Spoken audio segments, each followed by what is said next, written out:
But right now, it's time for the 21-year-olds, Nalbandian and Federer. They've met twice before on the tour, met as juniors, but on the tour, it's Nalbandian who has a 2-love lead. He beat Federer in Monte Carlo on clay. Remember, this is the guy who got to the Wimbledon final last year, and then he beat him in Bâle in the semi-final, 6-3 in the third, and went on to take the title in the Federer's home city. And alongside me in that match, and alongside me now, Fru McMillan. And Fru Nalbandian, I think, showed us there that he's not just a Wimbledon wonder, he's a player. Exactly. I think I underrated him at Wimbledon, thought it was perhaps a flash in the pan, but he showed in Canada, and then he showed as well in Bâle that was not the case. He's a good all-rounder, and he's got a terrific fighting spirit as Nalbandian. He's prepared to stay out there a long time, and in many ways I think that's what frightens Federer a little bit. Of course, they played quite a few times in the juniors and on the pro ranks, so they know all about one another. But that win in Bâle, in Federer's hometown, where normally Federer does so well, will stick in the mind as well. A very important psychological victory for Nalbandian, that. And before we get underway with this warm-up, your thoughts on Leighton Hewitt? That was a major surprise. Well, yes, I wouldn't have credited, but for the fact that, of course, if Alan Nui, striking the ball well, can play enough forehands and hit enough big serves, he's always in with a chance. On the other hand, surely that backhand of his is too weak to win a big match like that, and yet he struck so many winners with it. Where did he get it? I think there ought to be an inspection. Was it Alan Nui out there, is what I ask. Well, he's looking more and more like James Blake, so maybe he borrowed Blake's backhand just for the afternoon.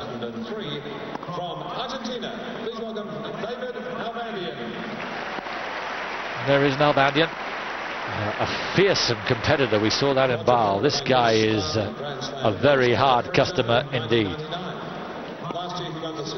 Federer in his 4th Australian, got to the round of 16 this stage last year, had match point in Tommy Haas, couldn't take it, lost 8-6 in the 5th.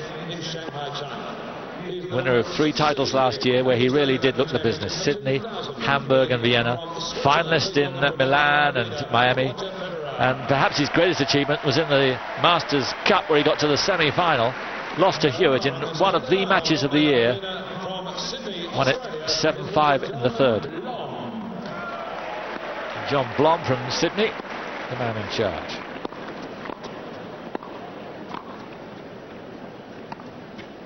It was a terrific year for Federer last year, and yet we keep on going about this. It's Grand Slams that we're interested in, and he's yet to really perform. He has to win here, really, otherwise we'll keep at him. Yes, I think he's one of those people that has just got so much talent that I and many others just expect him to fulfill it time after time. But like talented players, there's often a case of the head hanging if the beautiful shots that he sometimes tries don't come off. He sets very high standards for himself, and I think can get into a sulk rather quickly. And perhaps too, as talented players very often find, they're not prepared necessarily to work all that hard at the game. And the sounds are good coming from the Federer camp that he put in quite a bit of hard work in December. I know there's been an injury or two in Australia to set him back, but I think he has put in some hard work, and perhaps that might be the key, because he has to be in good shape against Nalbandian, who's good physically and good mentally. Mentioned the 2 times they met as seniors, Nalbandian winning both those, and Nalbandian won their first meeting as juniors. He won the US Open boys title, beat Federer in straight sets there, but later in the year Federer got revenge in the Orange Bowl semi-finals, beating him 6-4, 6-2. But it's his exploits as a senior that have marked Federer out as possibly a world champion. He really has got every shot in the book, and when he's at his best, he is a consummate player, and seems at times too to have the ideal temperament. I mean, it was that match against Sampras at Wimbledon, what was a couple of years ago, was just an extraordinary performance. Yes, I think at times he does have the ideal temperament, but as I was implying about some talented players, I think there are times when he just lets his jaw drop a little bit and doesn't quite fight hard enough, because he sets those high standards. He knows what he can do, and yet is not able to do it all the time, and I think he's got to be more accepting of that fact. that Picasso didn't paint every canvas a masterpiece, that sometimes even the very best in the world let themselves down. He's got to be aware of that, and I think once he is, and there were certainly signs last year, and I think that he has matured at 21. I suppose that's about the right time, isn't it? But what I like about Federer is, having heard him this week, he's actually come out and said, without any bravado, because he's not that sort of type of player, but that he believes that if he plays well, he can win this tournament. And I like that sort of talk. It's not bragging. It's just speaking his mind, because he's become much more of a believer because of his exploits in 2002. Well, who would have thought that Federer has not yet reached a major final, and yet Nalbandian has. Pushed up, I suppose, by the other Argentinian players, and my goodness, there are a lot of them to push him up to the pinnacle. He seems a lucky player, Nalbandian. Yeah, I'm sure he wouldn't like to hear that, so I'm quite happy to be in the commentary box while I say it. But he was lucky to get to the final, I think, at Wimbledon. And here his luck has continued. I'm not taking anything away. He's a terrific player, but he also seems to have luck. I mean, let's have a look at his run through this year at the Australian Open against Jerome Golmar. Could have been a very difficult first round opponent. He won that in 3 sets from a set down. He was in trouble there, and then Golmar went in the back, had to withdraw. Second round, he's up against an Australian qualifier I'd never heard of before, Jamin Crabb. He beat him in straight sets, and then was a difficult match against Xavier Malisse, remember, who looked so good at Wimbledon last year, and he went in the arm. Again, Malisse won the first set, looked to be giving Nalbandian a very difficult time. Nalbandian then took advantage, took the second set 6-2, and then Malisse couldn't play at all, didn't win another game, had to withdraw. So he has had a lucky path through. Yes, an amazing stroke of luck. Lucky even than Schuttler, of course, who had that walkover and took advantage of his walkover against Safin by beating Blake. Because what it means is that you come through that much more rested. And certainly Nalbandian against Malisse would have been a tricky one. We remember their match at Wimbledon, where really Malisse should have won, but chickened out, frankly.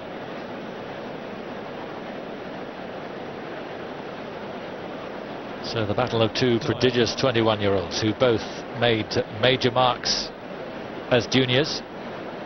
Interesting that it's Nalbandian who's got to a Grand Slam final and not Federer. The best that Federer's got is the quarterfinals of Roland Garros and Wimbledon back in 2001.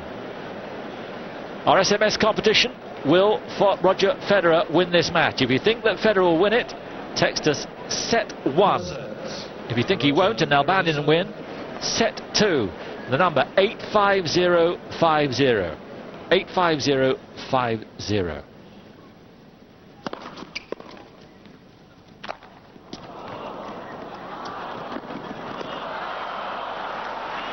That'll do for starters.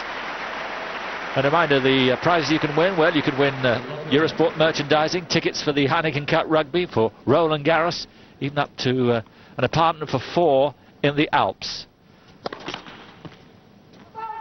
So will Roger Federer win this match? Set 1 if you think he will, set 2 if you think he won't. Text us 85050.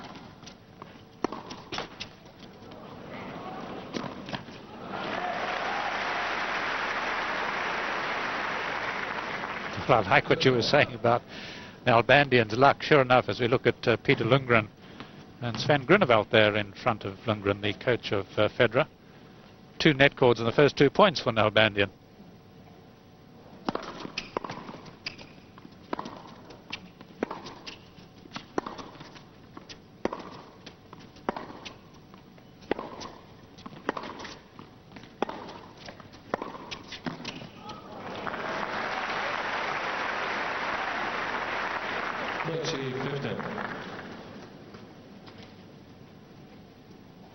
Won 2 titles last year in Estoril on the clay and Bâle indoors.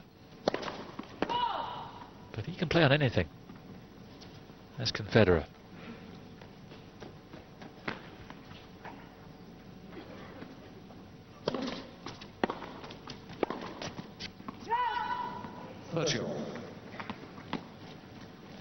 Nalbandian particularly strong on that two-handed side.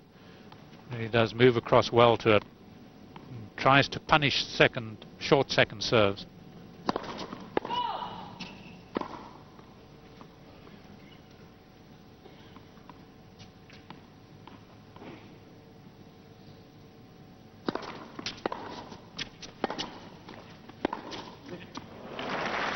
Beautiful shot, composed and rifled it home, and here is break point in the opening game.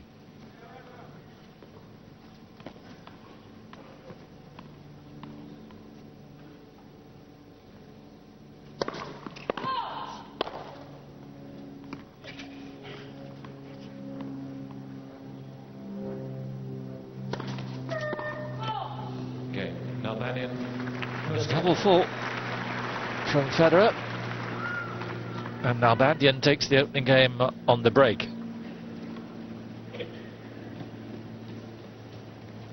Most people had Federer a slight favourite going into this. Did you, Fru? I certainly did. I think the bookmakers did. Yes, I think so. Of course, the proviso is that he brings his game onto court. But there's no doubt if they both played to the best of their ability that Federer would win the match. But as we've seen, he's had a very nervy start. That double fault certainly a factor there. I know Federer reduced some of the power in his serve last year. Didn't serve as many aces nor as many doubles, but had a much more consistent serve. Well, he won't want to serve any more doubles against this man. 15.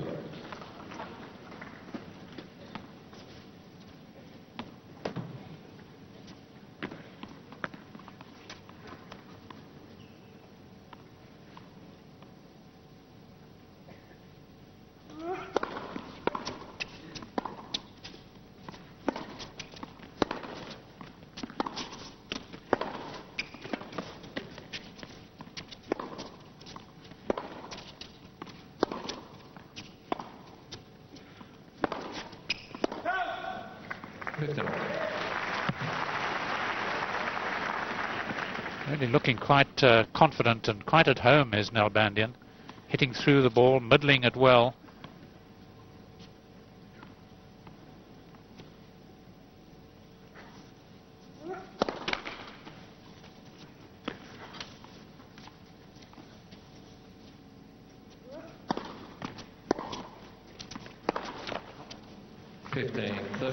Best he's done in the Australian Open. Well, he's only been here in Melbourne once before. That was last year. Lost to Wayne Ferreira in the second round. Ferreira, who's doing so well this year.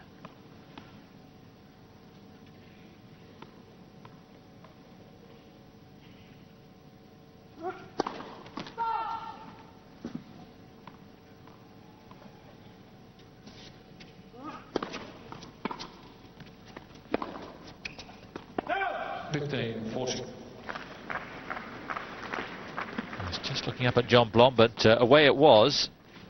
And here are two break-back points straight away for the Swiss.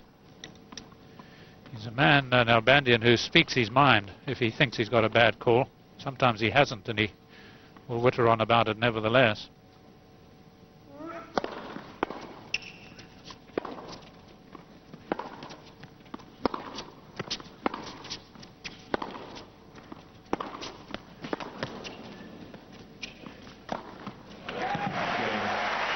Federer picking his game up in dramatic fashion. Nalbandian just showing him an opening, and Federer rushes through. Yes, a couple of missed first serves, allowing Federer really to find a bit of rhythm and find a bit of room. Nalbandian does have a good kick serve, and of course that's pretty useful on this rebound ace court.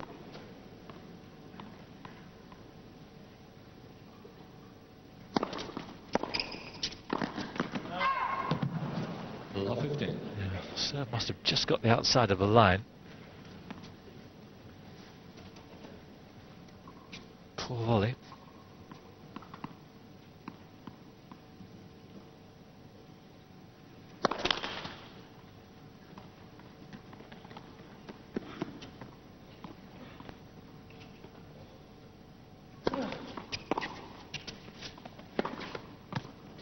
Oh, how about that? Simply gorgeous shot from Federer. Yes, not a lot of pace behind Nalbandian's, but nothing wrong with it. Yet Federer just able to sweep through it. We saw him when he came of age on the backhand in Vienna a couple of years back.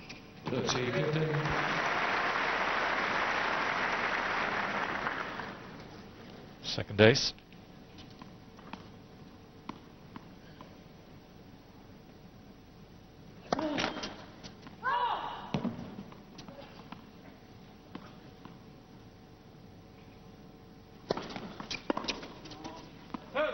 40-15. I think was fooled there, expecting the kick serve to the backhand. A little late on the forehand.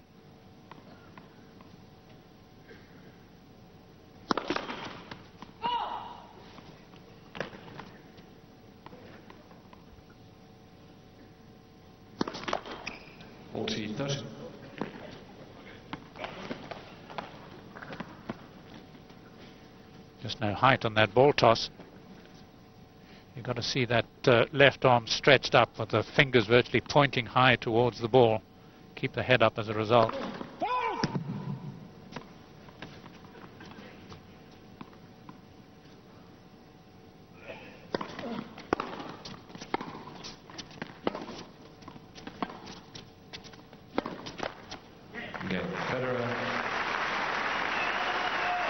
One sublime shot from Federer, but still the feeling that this match is yet to really get buzzing, and I'm sure it will.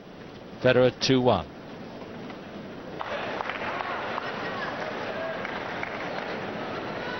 Welcome back. It's the situation at the moment. Roger Federer and David Nalbandian. 2-1 it is to Federer. Fourth round match. The winner to play Rainer Schuttler, surprise winner earlier on today, against James Blake.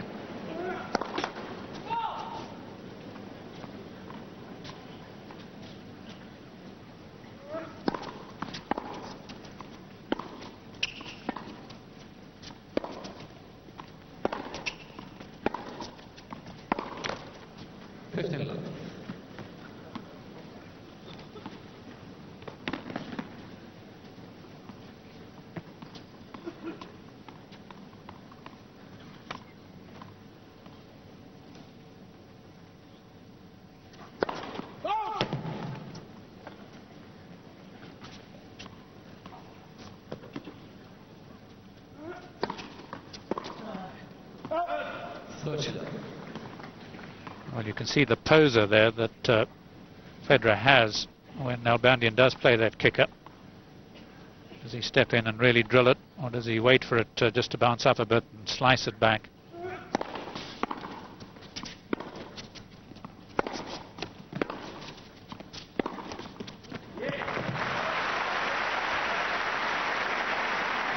Brutus shot. 30-15. Yes, his backhand is a joy to watch, but it's his forehand really that fashions most of his points. A lot of power on it, and nothing unattractive, I don't think, about it either. 40-15.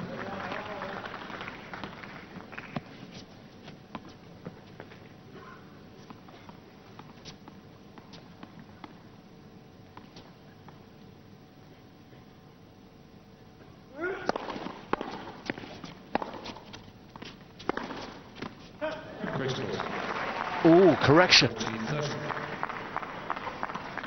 Nalbandian accepts it. I'll say I thought it was close. Didn't like that overall, but John Blom very quick.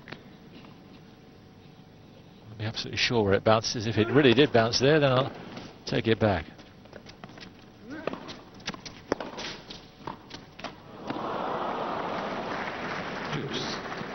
But it was an important call now. Yes, and I think if Nalbandian accepts it, the chances are it was quite well in. Point taken. A tricky shot, though. After that terrific kick serve, he might well have expected to win the point comfortably, but Federer really controlling the cross-court angle well.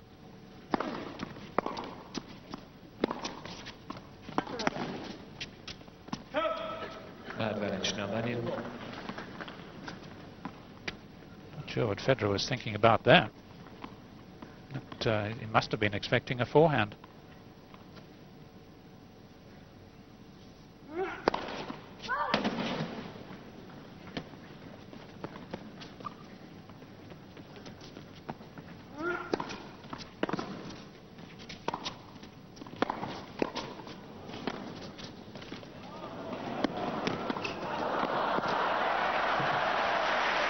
If he'd gone round again and got it, that really would have been some feat. Well, a bit of showmanship here from Nalbandian. He certainly had time to run around it and hoist the defensive lob. Could be an important point yet. Early lob or early smash in the match, and not necessarily easy.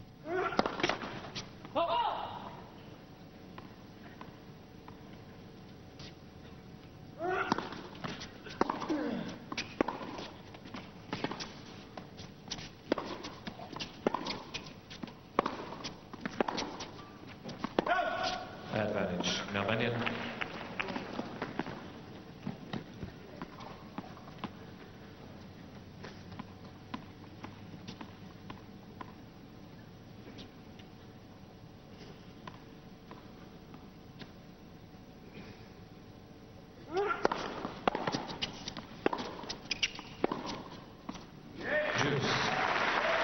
Smack on the line.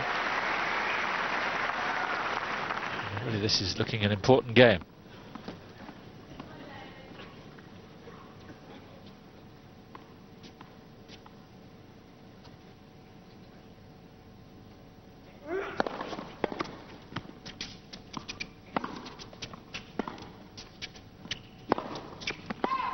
Advantage, Federer.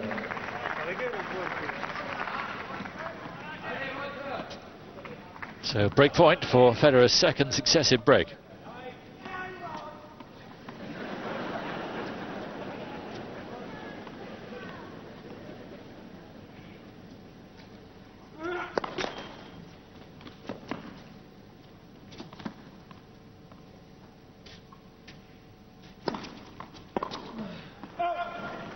Juice.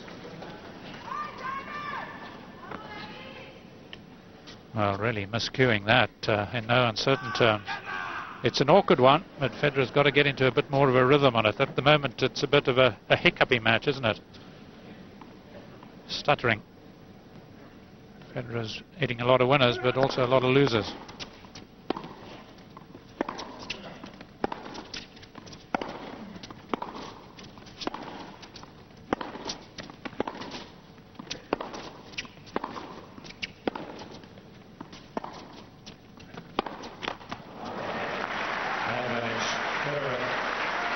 More clean hitting in that rally, and Federer with a second break point. He may take an idea from that point, the slice to the Nalbandian forehand working well. Some players with topspin on the forehand do not like that low slice. He may well approach with it occasionally too.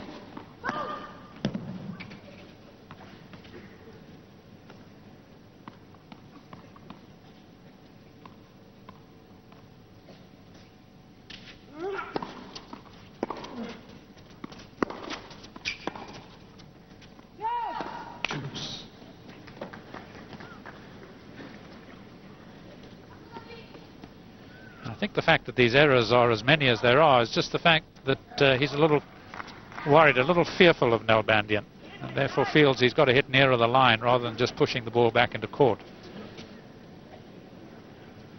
Already soaked by sweat, Nalbandian. Look at his shirt. Scarcely credible we've been going under 4 games in a night match. He just joined us. The temperature today, the hottest ever in this tournament. 100 degrees Fahrenheit out on court, high 30s, nearly 40 degrees centigrade.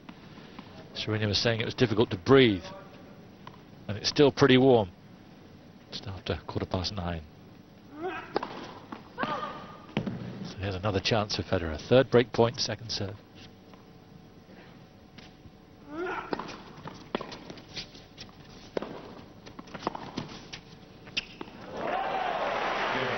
Yep, slice and then top, and he's got the break he wanted.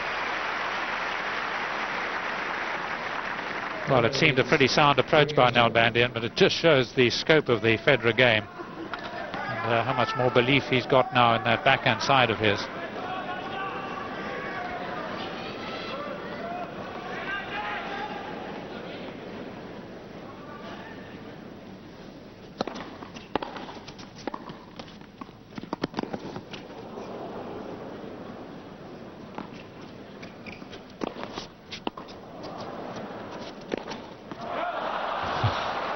But he's looking up.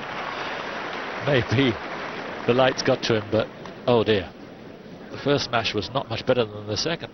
Well, that's what I was saying about that attempted hot dog, or the hot dog by Nalbandian in the previous game. He ought to have put up the defensive lob, just because very often those first smashes, particularly at night with lights and black void above, is difficult.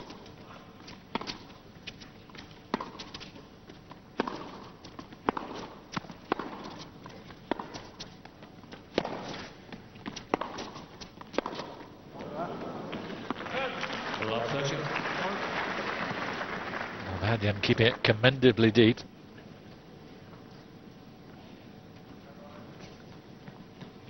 I think it's here that Federer ought to be looking to press a little bit. I thought he became a bit defensive against Nalbandian in Basel. Ought to be looking to serve volley a bit more.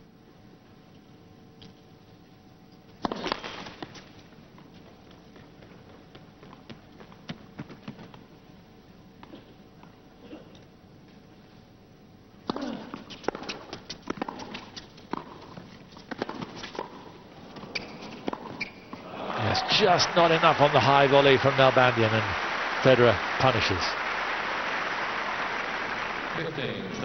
I think we could say that Nalbandian really should have won that. He should have been anticipating that more and should have had the opportunity really to play his backhand volley cross-court with a little bit more sting.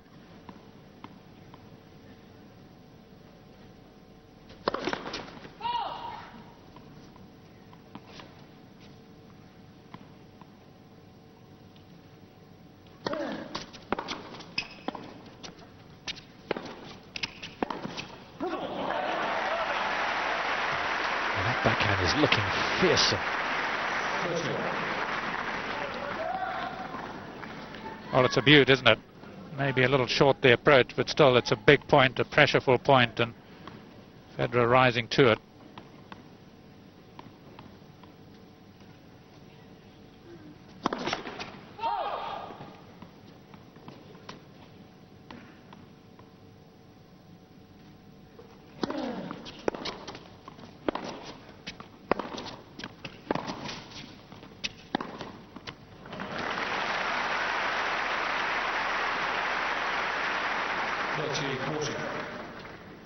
Surprising ease here with which he gets the angle at such pace as well. It's almost as if he's holding the racket right down at the very bottom.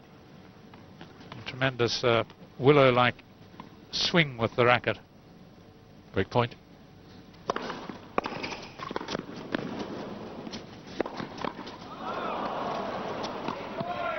Whoa. Some confidence there, but again Nalbandian missed the boat. He had Federer there. Yes, you'll be wondering here at good anticipation by Federer. Yes, he knew it was going to go right hip. He just made that little adjustment.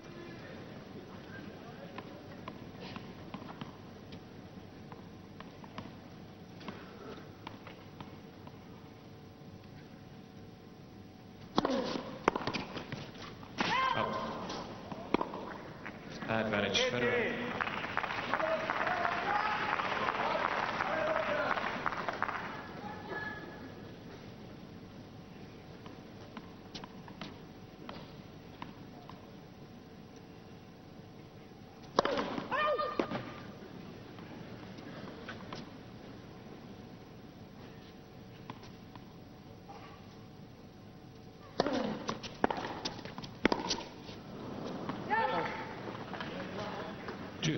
Well, having worked so hard to get to a position to make it 4-1, that was a real waste.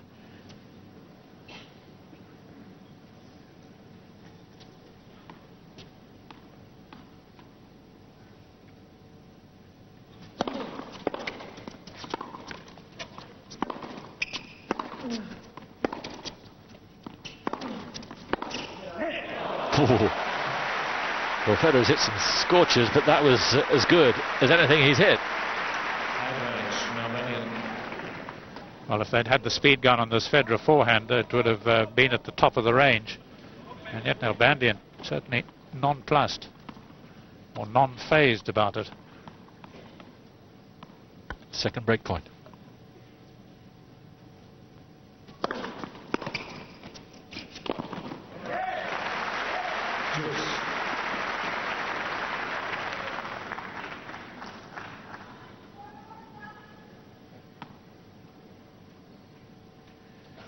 confidence sapping this for Nalbandian, particularly 40-15 in the last game, lost it. Break point here, lost it. If Federer can hold on.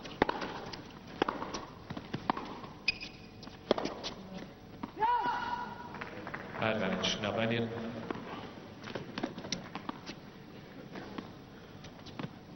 Break point number 3.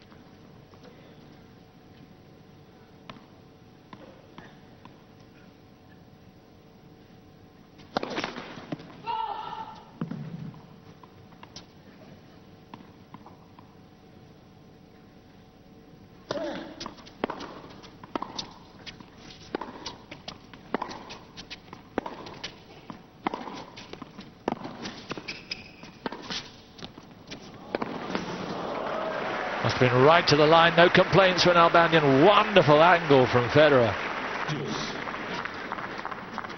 Well, it's quite a variety, isn't it? The huge forehand, admittedly lost the point to Nalbandian, and then this remarkable angle.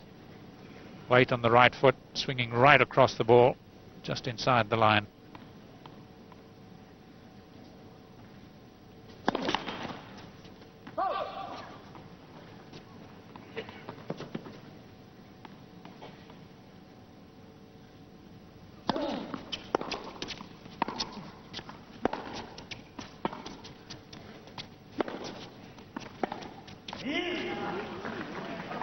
Advantage, Nalbandian.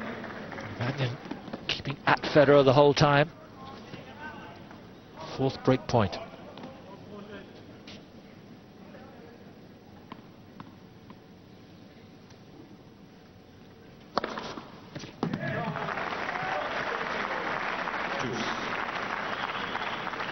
Second ace. Didn't like it. Just telling the line skip that he better change his glasses. I have to say, he might have a point.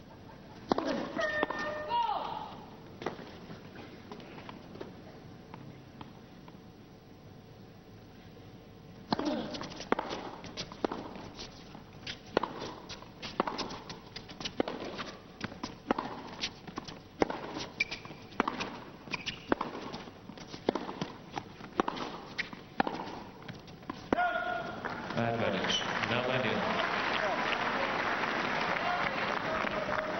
He's been mighty strong in this game as Nalbandian, and he's just asking the question of Federer all the time. Yes, I agree. I think Federer's just been bossed about here a little too much on his serve. That shouldn't be the case. Even on the second serve, I think he ought to be looking to be a bit more aggressive himself.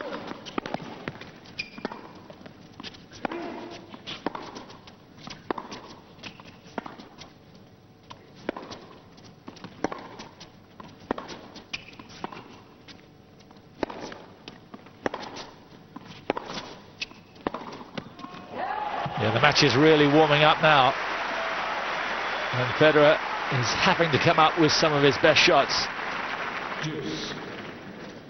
Well, it's outstanding tennis, isn't it? Federer really finding a good seam with that cross-court forehand angle, which opens up the court, of course. Nalbandian's combating it well, but just not quite well enough.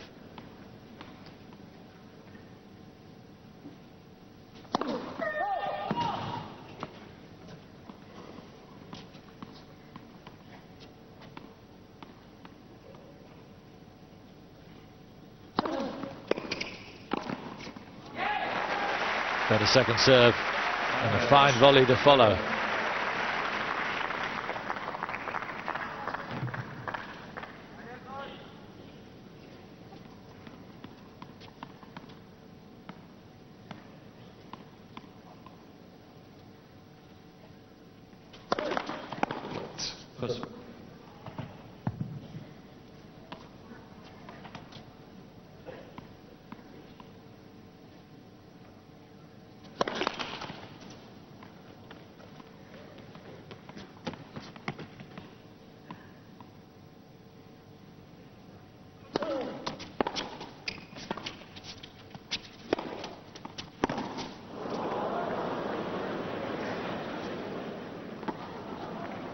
Juice.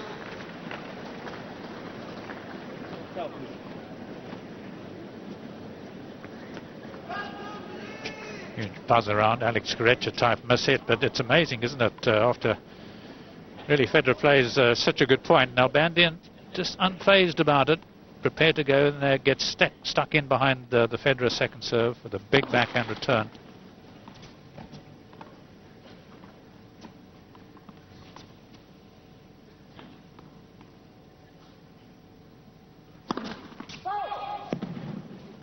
Advantage, Nalbandian. Well, he really went for it on second serve that time, and it was only a whisker away. A third double, a sixth break chance for the Argentine.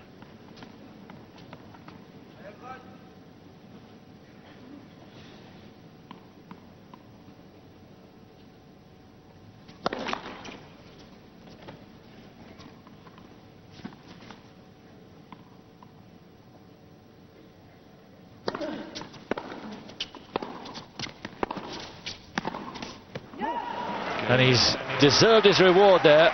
Sterling stuff from David Nalbandian.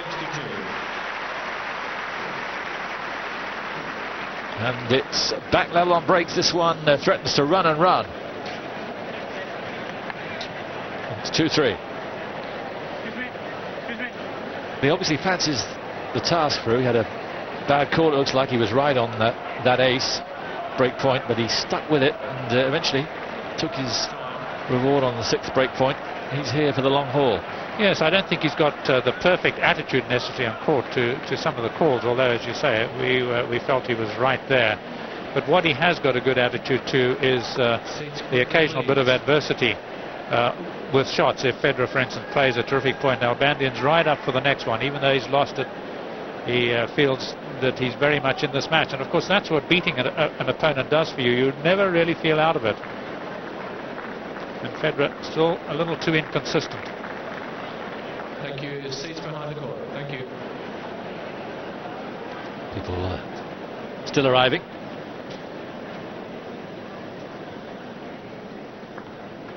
Later start for the men's match tonight. The tournament committee, in their wisdom, have decided earlier on in the tournament that there wouldn't be a women's match in the evening. 15. The ratings in Sydney the previous week weren't good. Domestic television seems an extraordinary decision to us, but there you go. But now they deem the women's match is interesting enough to have a night match, so a later start for the men. 30.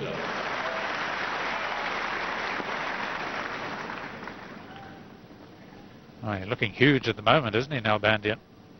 Giving himself a bit more room across that net, having made a few too many unforced errors on the forehand side. 40. And he is beginning to boss Federer now.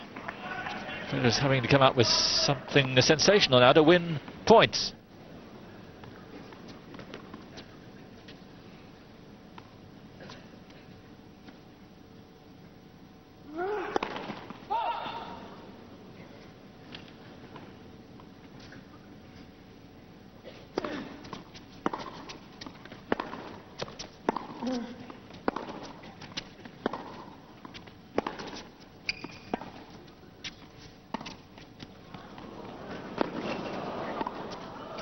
Again, so cool.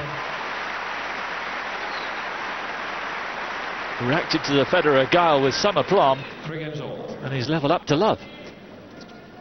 Yes, Federer, a little bit like Tim Henman, likes to play that low backhand slice mid-court, not necessarily a drop shot, just a short shot in order to test the two-hander. And Nalbandian showing what he can do with it, playing the single-handed drop shot a la Agassi.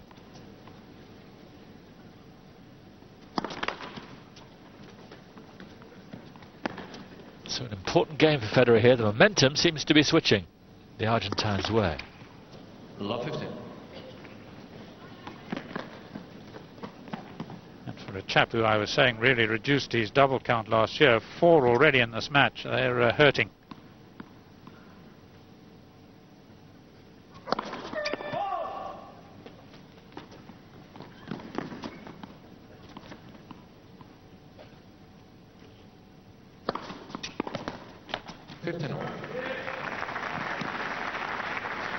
Nalbandian showing to Federer that the Swiss has got to serve at his peak throughout this match. Otherwise he's going to be in grave trouble.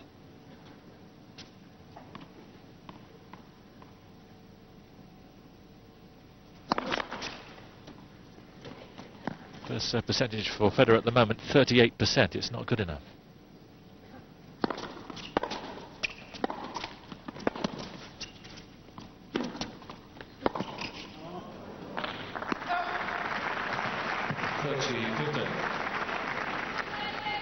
He has the character of a mustard, doesn't he, Nalbandian? And the sweating ability of a Medvedev. I don't think I've seen anybody quite as wet since Medvedev hung his wet shirts up.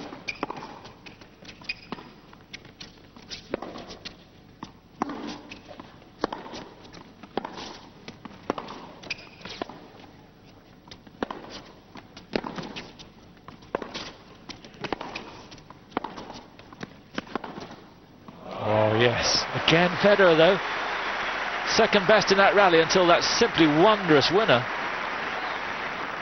40-15. Yes, Nalbandian might well anticipate a few more of these down the line, force Federer to hit one or two cross quarters. Not that he can't, it's just that he's finding the one down the line, and good to see the applause from Nalbandian.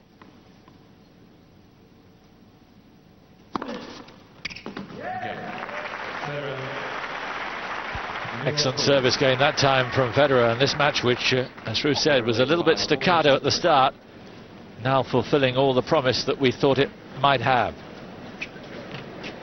Federer in front.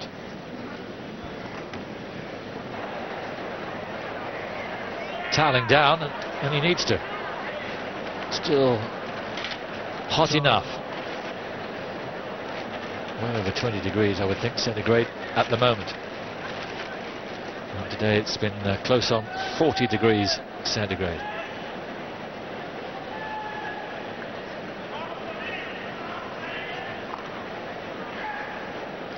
As you mentioned, the advantage that beating an opponent has, and how Nalbandian, even early on when he looked to be struggling a little bit, had that belief. Conversely, with Federer, he can never really feel comfortable. No, exactly, and I think that's expressing in his inconsistent play.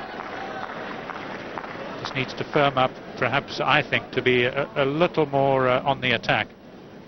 So new balls.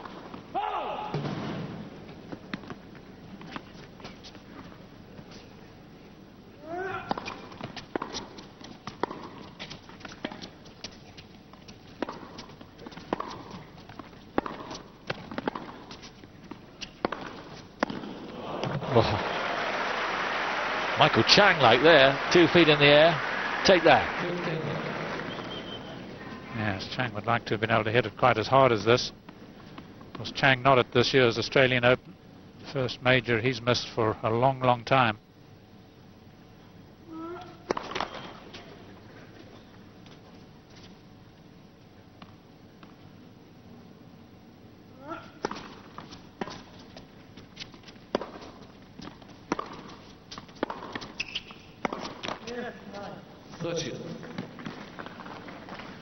I think part of his lack of desire to just come in a little bit more is the fact that he's not getting enough depth with some of his shots. And of course that is a factor. If you're hitting them that short against somebody like Nalbandian, who can pass well on either side, you don't want to be coming in.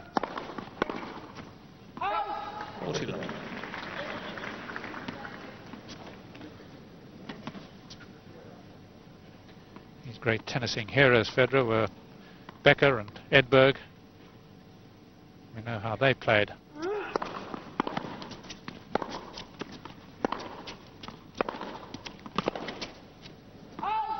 Okay, Nalbandian.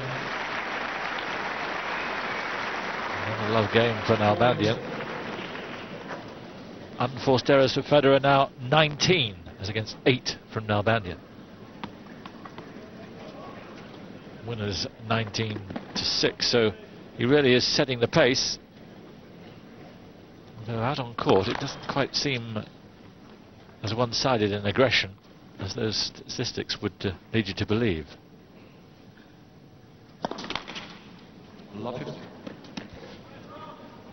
Just collapsing a bit on that serve, isn't he? Seems to be bringing that left arm down a little soon.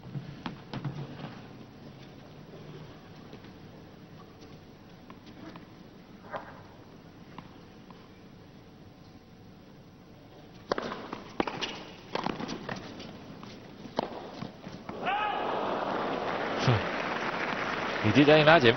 15. Oh, this was a real let-off. He had Federer at his mercy.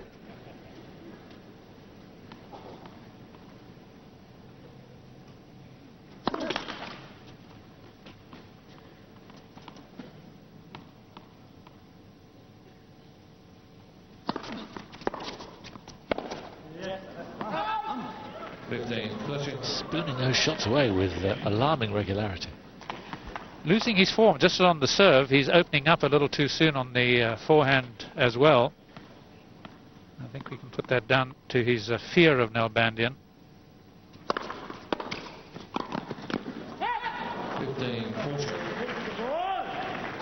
Yes, Nalbandian is the governor right now and has got a chance to prove it. 2 break points.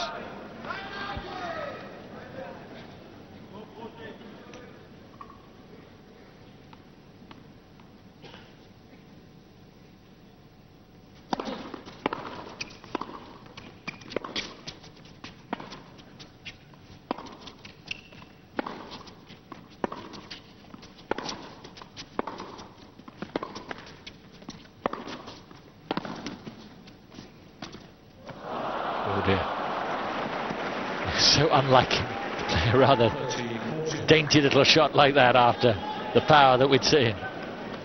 Yes, had he brought it off, of course, we'd have been saying what a fantastic shot, because it would be so unlike him to play that shot. But at any stage, it's a non-percentage play. Still break point.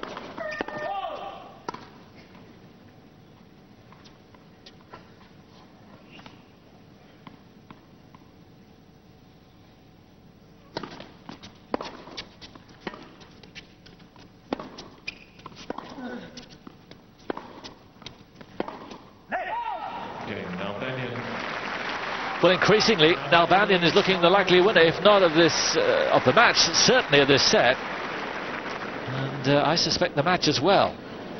We shall see. But Federer is being put into his place here. Well, in the last 20 minutes, Nalbandian has made a few statements here. I think Federer has soaked those statements up as well as the shot making. It's going to be a very, very tough evening for him. Well, I just have the feeling that Federer's got to win this game, got to, in fact, therefore win the first set. And if he does lose the first set, he's got to make an early breakthrough in the second. Otherwise, I think he's up against it. And just his erratic play doesn't suggest, really, that he's going to find his true form tonight. Nalbandian, we know, is a believer. And he's moving well, hitting the ball well on both wings. Looks set.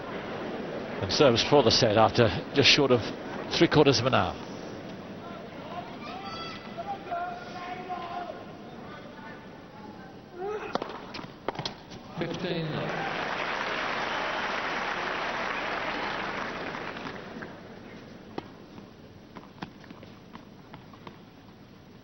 Even when he lost his serve twice in a row to go 3-1 down, Nalbandian still had the air of someone who expected to win.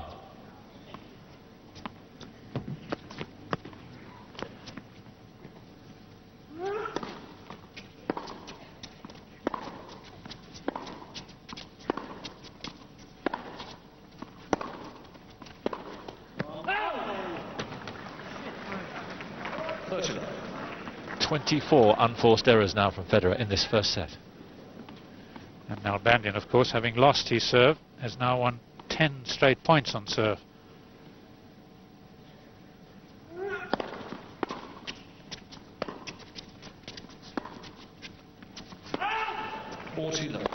Nalbandian slice a lot more control than Federer's. He's been utterly convincing, and Federer's been unconvincing. From 3-1 up. 3 set points now.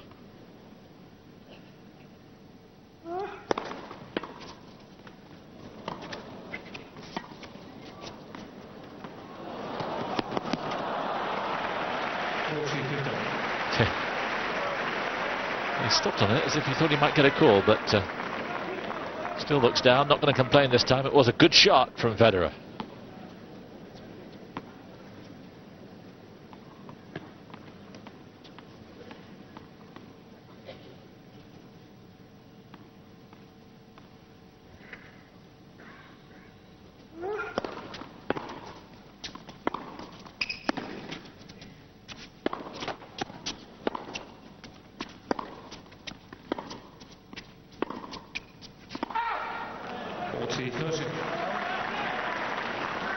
his focus for a moment. 2 chances gone. Here's a third. Well, this is where with Nalbandian serve I'd be looking to really use that kick serve and get in.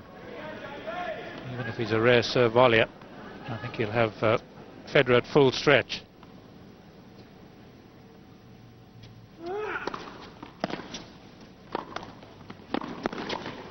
Good call through. And a good set for David Nalbandian.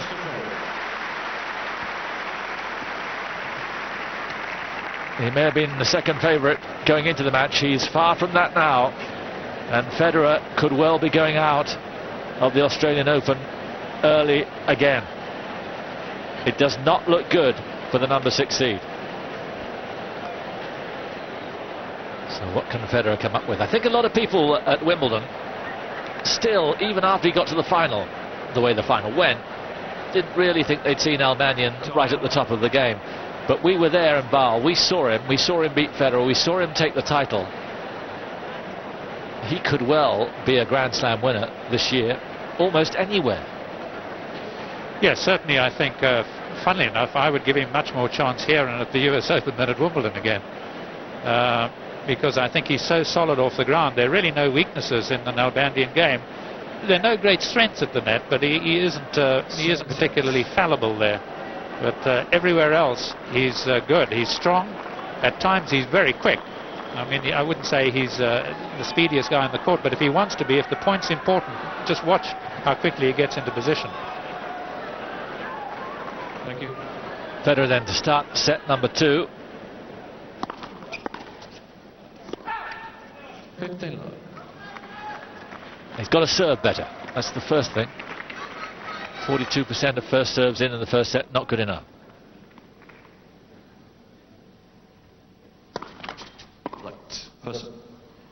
No, that's well below par. He's usually, last year was up around about the 60% mark. 13.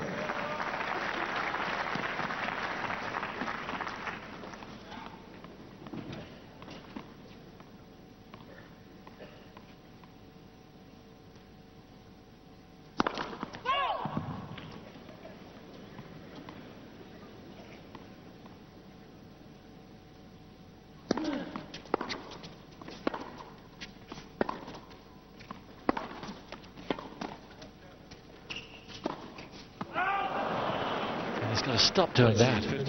So many unforced errors on both wings from Federer, particularly on the forehand.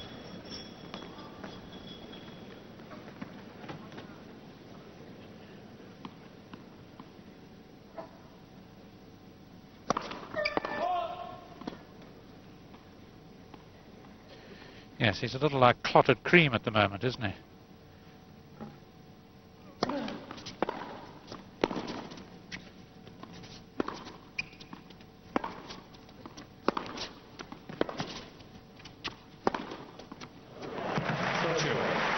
Explain yourself.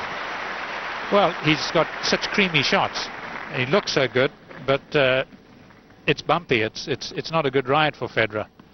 And funnily enough, at 30 love, I just had the feeling that Nalbandian had just relaxed a bit, but if he won the 30 love point, you'd feel he was back in the game, and sure enough.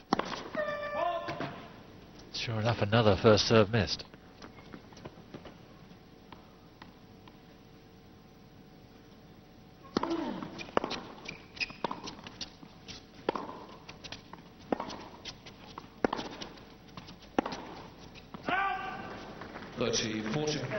Rhythm to his play.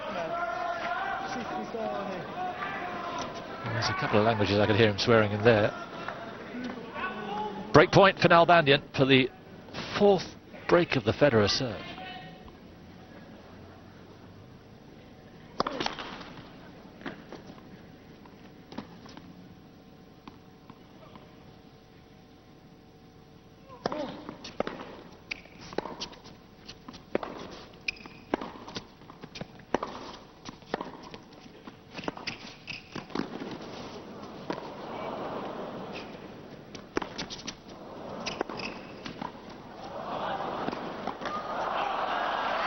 Even there, Federer guilty of being too casual. Fought so well to get the point under his control, and then let it slip. And Nalbandian now has Federer exactly where he wants him. Absolutely, he's got him in his grips all right, and certainly knows now, on the evidence of the Federer smashing tonight, that when he's in a difficult position he can put up the defensive lob. That's his coach, and get away with it, get back into the point. Gabriel Marcus, himself a former ATP pro, he's been out there, got his knees very dirty in the battle, and Nalbandian loves a battle. I have to say, it's a one-sided battle at the moment. This could easily go straight sets. Federer is sliding downhill fast.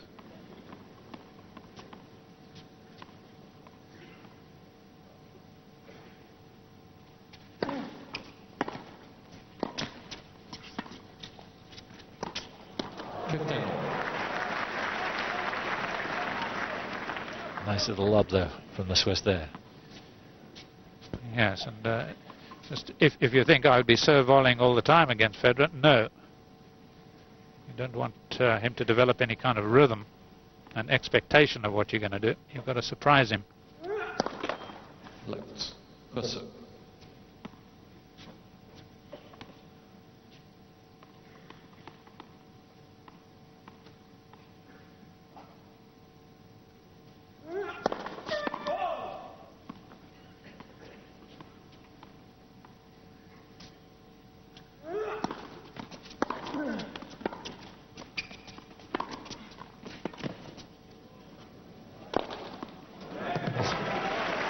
He nearly duffed that one.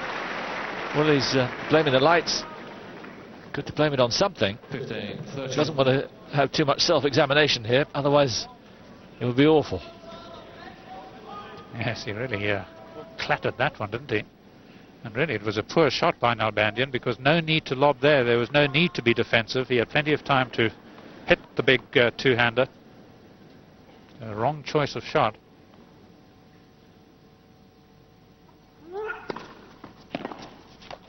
Got a lot of kick on that serve. Well, the chances are that if he stays back and kicks, he's going to get even more kick, a la Albert Costa. And of course what he's hoping for is a short reply, and then he can use the big shot on the next. A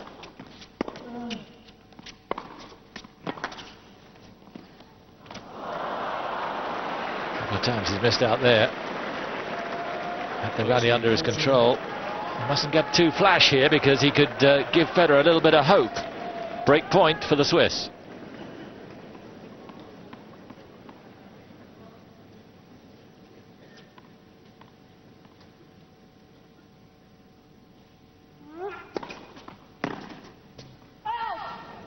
Deuce. Again, the tried and trusted does him a favour.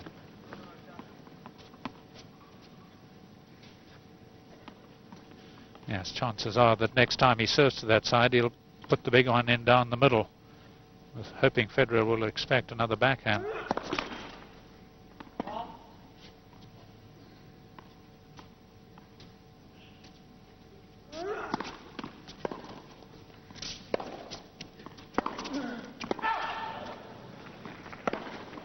Yeah. Advantage. Nalbandian. Hit that as hard as anything he's hit in the match. Another shocker from Federer. Peter Lundgren, an equable character, but he must be seething inside, seeing how Federer is playing right now.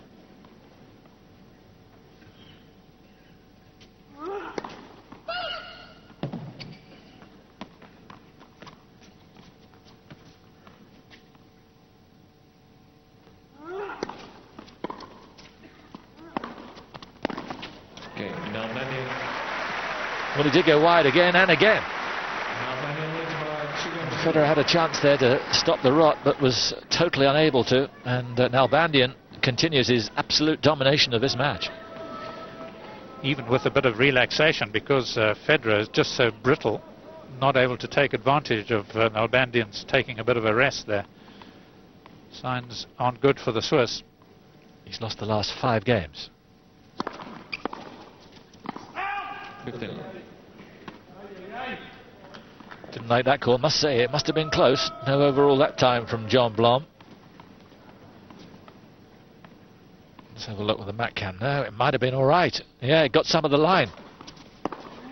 Difficult to overrule, though. We'll forgive him that time. 15 all. Federer was hiding it to a certain extent as well. But he knows he was lucky there.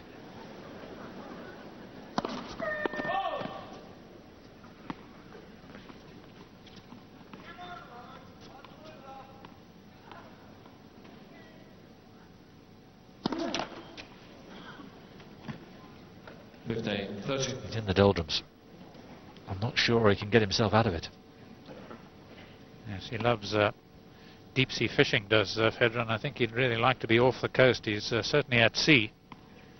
Sixth double.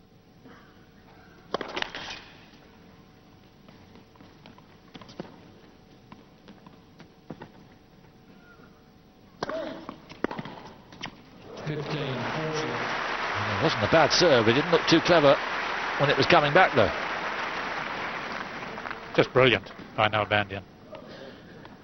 2 break points for his 3rd successive break and his 5th break in all.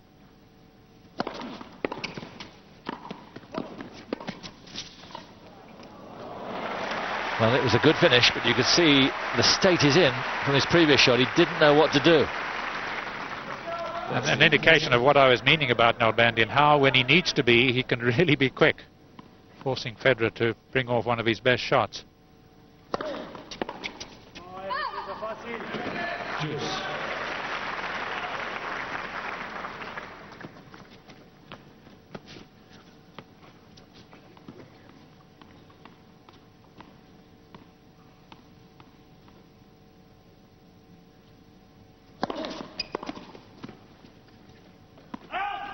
Advantage, Federer. Well, if he holds here, he's still in touch in the set and in the match.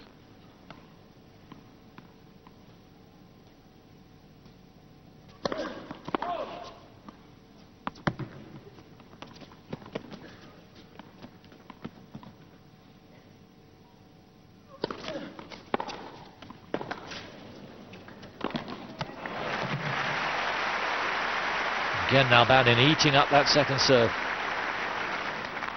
Juice.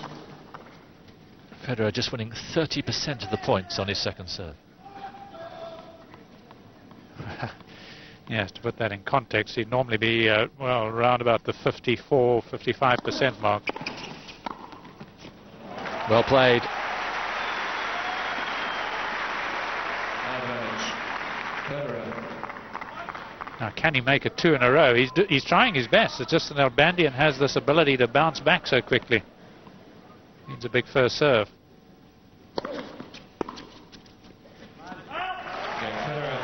Well, that was good from Federer. But he's hanging by a thread here, and he's got to dig deep and find his very best form if he's to survive this match. Well, we're sometimes accused of being a little bit hard on Roger Federer, but he does have such talent in many ways. He is, well, maybe Agassi is the most talented guy in the world, but Federer runs him very close. It's what he does with his talent that's going to be so important over the next 2, 3, 4, 5 years. This is a good measure of what he can do with his talent. And certainly a good measure of what he can do with his mind, because he must feel he's up against a bit of a wall here, given that Nalbandian has a good record against him, a winning record against him, and that he is on top a set and a break here. A lot of it now has to do with the marriage of Federer's skills and his belief in himself and his desire to win. He sounded good early in the tournament. He's got to continue on that route. 2-1.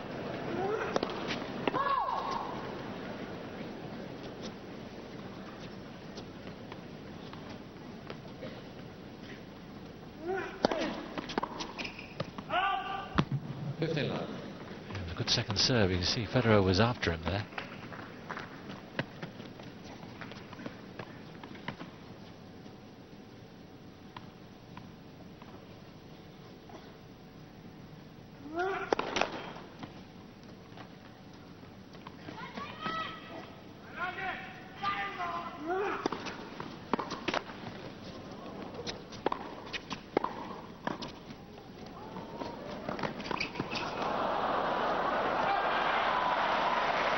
think when Federer was charging at him, he looked the model of composure, didn't he, Nalbandian? As if he, whatever you throw at me, I've got the answer. Thank you.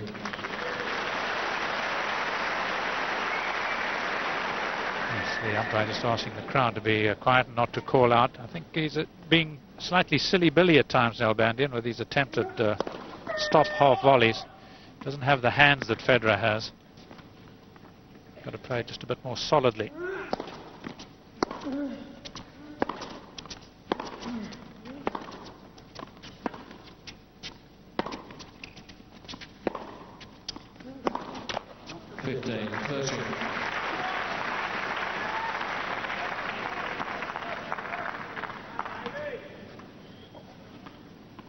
He's broken him twice, Federer, early on in the first set.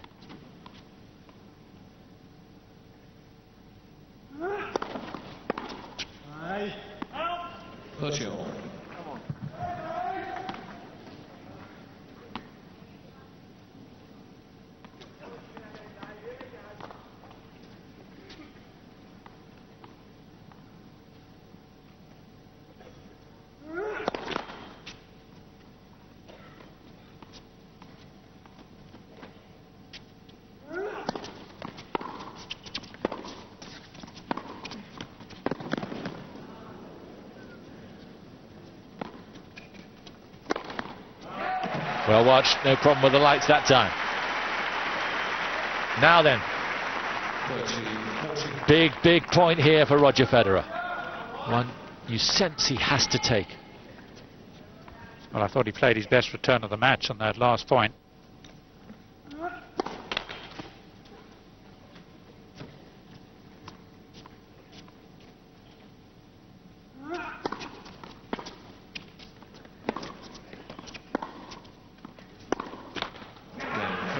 Well, no doubt there that Nalbandian came off his high pedestal of form, and Federer is back with him. Well, he obviously set out to just try and take the Nalbandian second serve on a little earlier, which means, of course, a bit more of an aggressive intent. Now let's see whether he can maintain that thought process.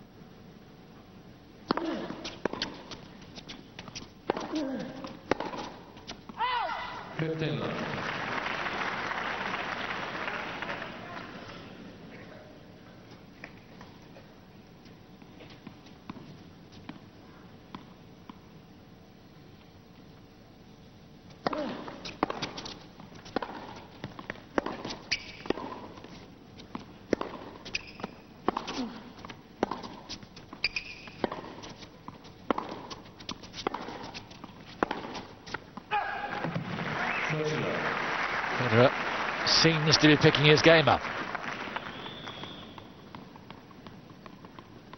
Serve working much better.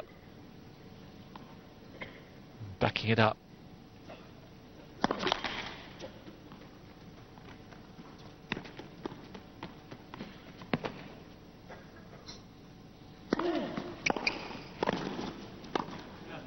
That's a lovely play.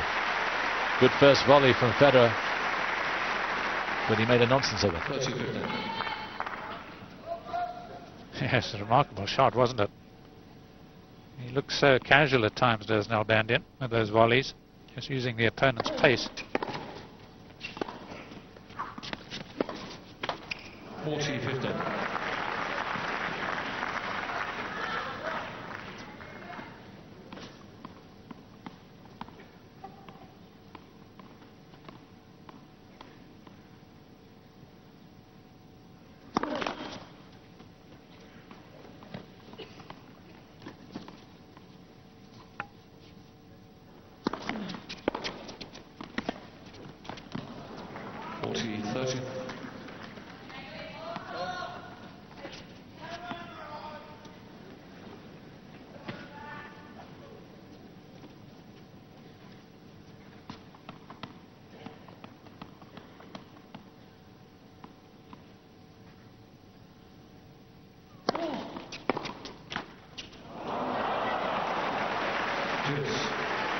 Lucky. Hasn't had the breaks for the calls maybe, but the net chords will work for him.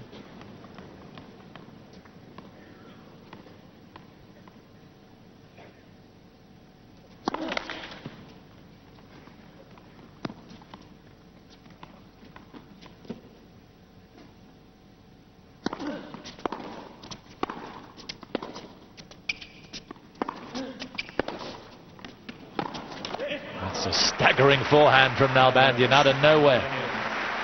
And a game that looked to be Federer's now has break point written against it. Yeah, it's just so unexpected, a little bit like Alanui against Hewitt. Where are these shots coming from?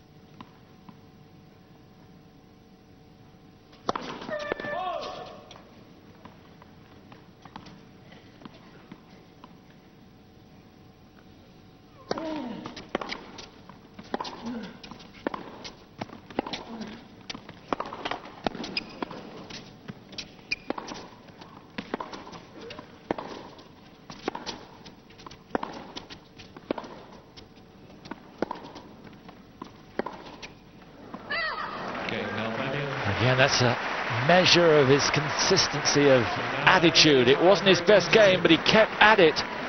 And in the end, he found weakness again from Federer. And Nalbandian breaks once more. David Nalbandian then 3-2 in the second set, a set to the good. Thoroughly enjoyable night match here.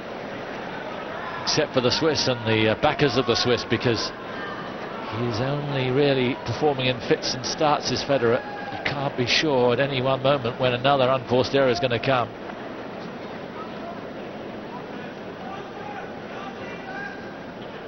Three, 2.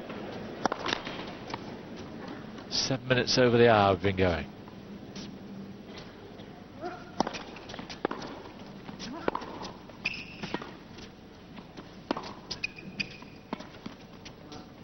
Beautiful. I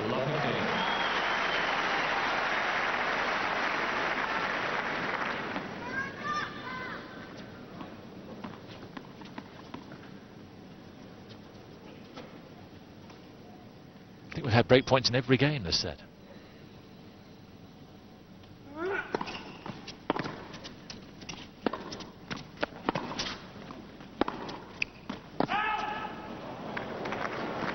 Latest call, which is why the doubts there.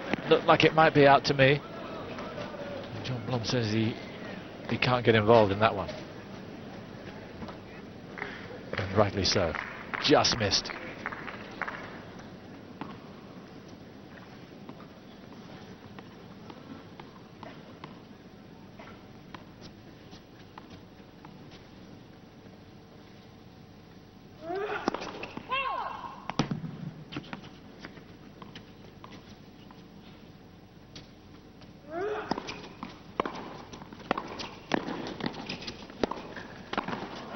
Terrific return from Federer, making his intentions clear. Well, he's onto something. It just seems to me that Nalbandian is a little tired at the moment. Some of his shots a little short. That second serve was just crept over the net. So time for Federer to make his point.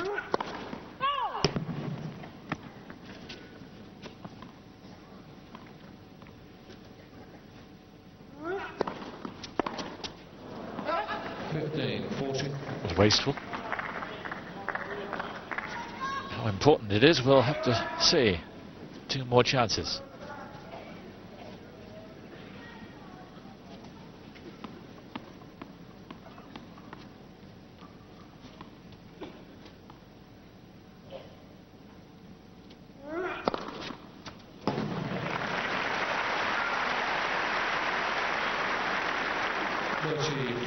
First ace of the match for the Argentine. One of these players who serves more double faults than aces per match. A little surprising, because it's not as if he lacks steam on the serve.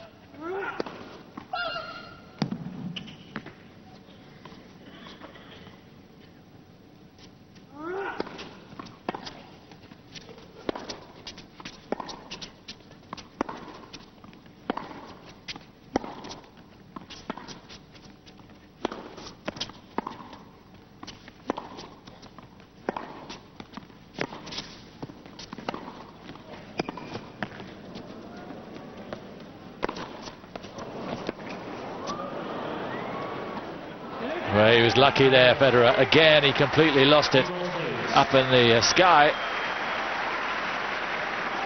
But he's done well. He's broken back. 3 games. Nalbandian not as good in the second set as he was in the first.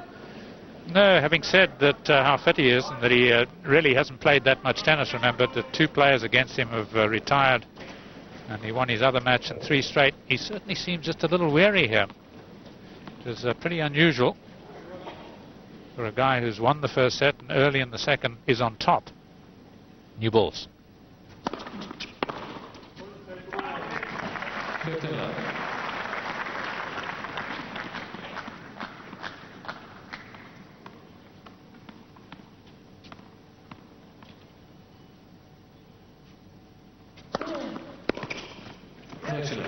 And just thinking about his lobbing in that last game, admittedly Federer came close to missing it, but still he shouldn't have been lobbing. He should really have been to the ball and been hitting the drives. Oof. Revelation racket abuse warnings to Nalbandian. Well, it's a bit quick. Surprising. I mean, players have been given much more latitude recently.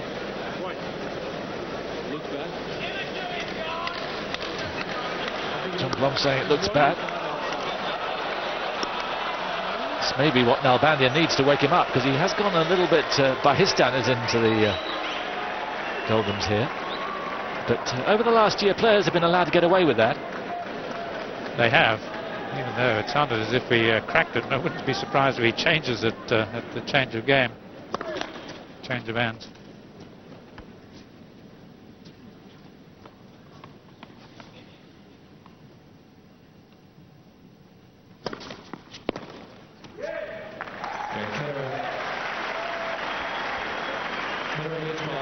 Here's a meaningful look up at John Blom, but Federer has held and has hauled himself back into this.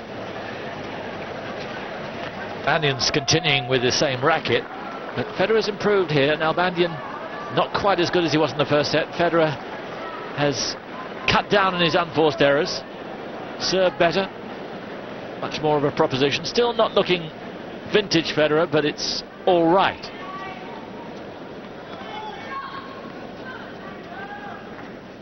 Three, 4.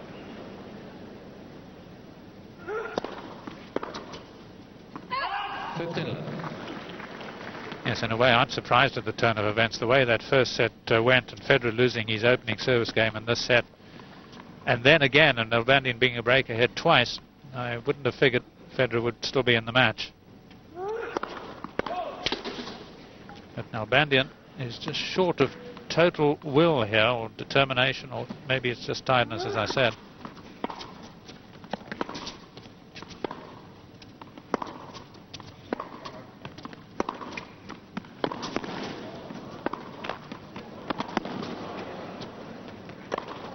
That forehand from Nalbandian is really underrated. May not be for much longer. He can clout it. Yes, he takes a very long swing at it, and as I was saying, grips the racket at the very end of the handle, so it gets maximum leverage.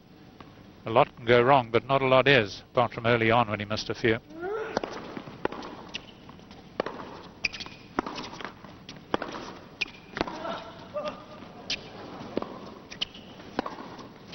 Well played. Little lucky there with the short ball bringing Nalbandian in, but took advantage. Yes, Nalbandian just couldn't get on top of this, so really had to virtually push it. And once again, Federer down the line, exemplary.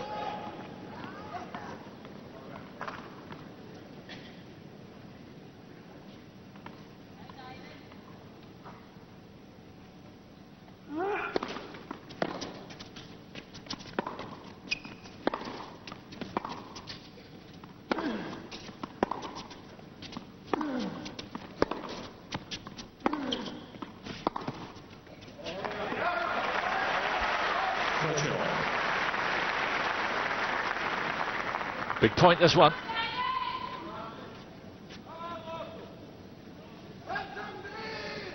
Much better length from Federer.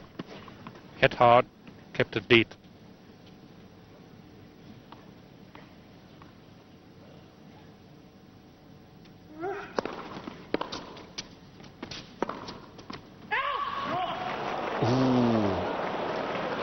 It was so close. Difficult again for John Blom to overrule. The other side of the court for him. You can understand why he's not getting involved. Desperately close. Can you see one ball, says Nalbandian. It was such an important point, and he's not short of arguing his cause. 30-40.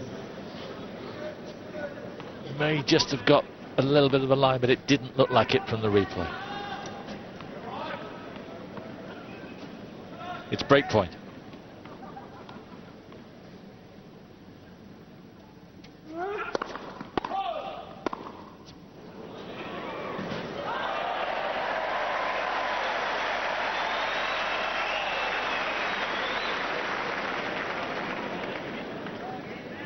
Another Aussie you can catch.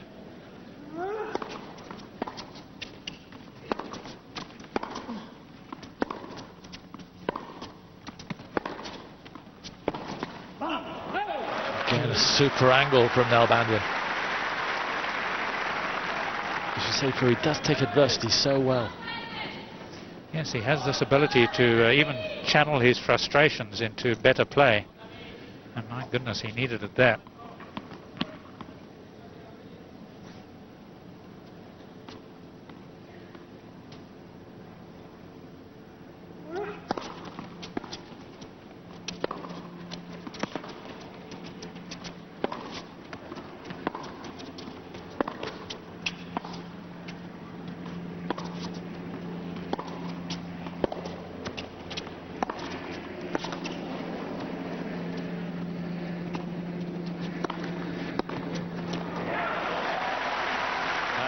Federer unleashing with the forehand for one of the few times since the early stages of the match. And he's got another chance here. So many break points flying around for both guys.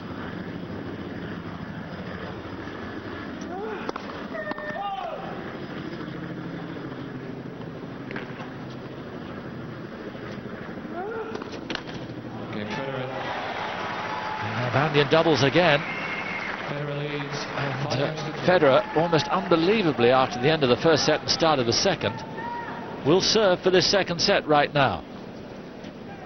After an hour and 22 minutes. Well, he's taken advantage, certainly, of just the occasional letdown by Nalbandian. As soon as Nalbandian reverts to that single-handed backhand, I think Federer's in shape.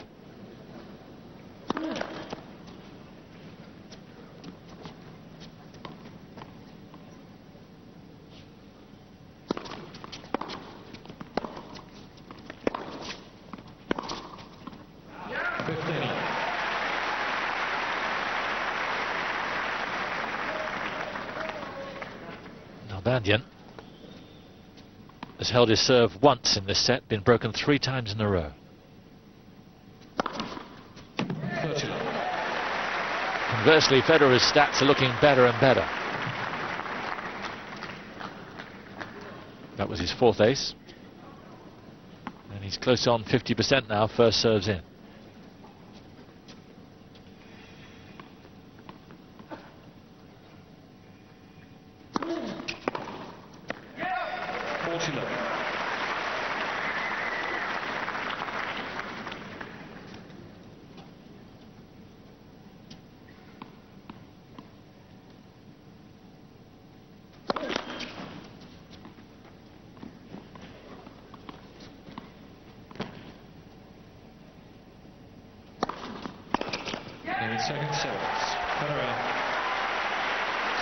So Federer does very well indeed to hold and to take the second set, and we're 1 set apiece.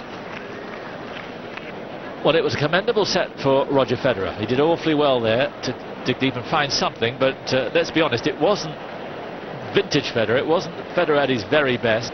Something happened to Nalbandian there, and I really can't explain it unless he's 1 degree under medically. I just don't know, but he lost his sharpness, almost seemed to lose his belief.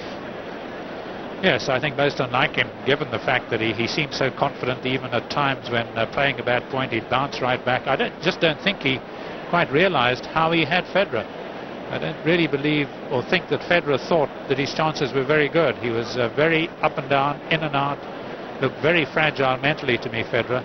And I think had Nalbandian just been a little stiffer whilst in front, he could well have had a 2-sets-to-love lead here and been on his way through to the quarters. But as it is now, of course, Federer is slightly more in the psychological driving seat. There's no doubt about that. Just has to continue his better serving, as he's shown in his last 2 service games. 2 love service games for him. Nalbandian off court on a toilet break. But it was mind-boggling, really, to see him come off that extraordinary first set. He played so well, didn't he, from 3-1 down in the first set, through to 2-love in the second set, and then it just seemed to go. Yes, I remember he had 2 break points to lead 3-love in the second. Maybe that's where this match has been turned around. Had he taken one of those, surely Nalbandian would have had a clear 2-sets-to-love lead. But it's a funny old game. Sometimes you see things from the armchair which they don't see on court, and of course that applies the other way around as well.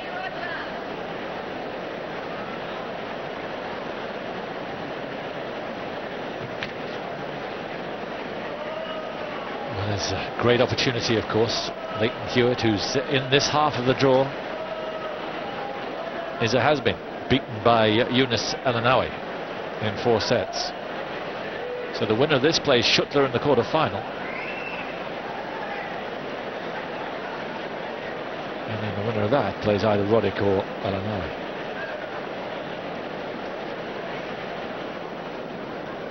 It's beginning to look very exciting for fans of Federer or Nalbandian. Yeah, it's not that we're dismissing Schuttler. Simon and I saw him against Krajicek. We know that he's in very good shape. And there's a determination about Schuttler. He's a man who does spring surprises, so neither Federer or Nalbandian will take him for granted. They know him. Nalbandian lost to Schuttler last year. Not here, but during the course of the year. And recently, Grand Slams have a habit of producing unlikely winners. Here last year, of course, with Johansson. Costa took Roland Garros. So, although Agassi's looking pretty good at the moment, put it past someone coming from out of the blue, like a Schuttler, like an El-Anawi. Who knows? But certainly, I would say the half of the draw to be in with Ferreira, Grosjean, Agassi, of course, the real big names. Wayne Ferreira, too, a believer in himself when it comes to the Australian. He's reached the semi here before, but Ferreira would be favourite against him.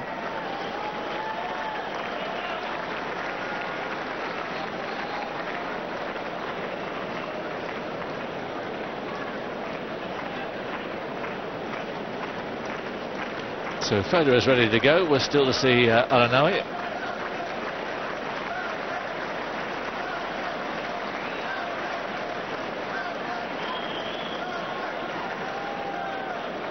Hour and 23 minutes we've been going.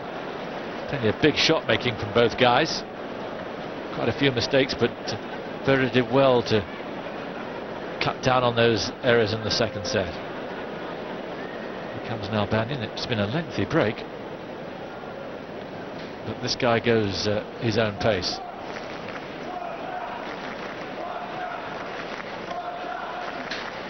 Nalbandian, incidentally, bidding to become only the second Argentine to reach the quarter-final of the Australian Open in the Open era. The other guy, of course, Guillermo Vilas, who reached the last 8 4 times, and the winner of the tournament twice in 78 and 79. Yes, played on grass back in those days, in 78, 79, at Kooyong. Third sets. Used to be held in New Zealand too at one stage. Used to be known as the Australasian Championships before, much long before Open tennis, even held in Brisbane and Sydney.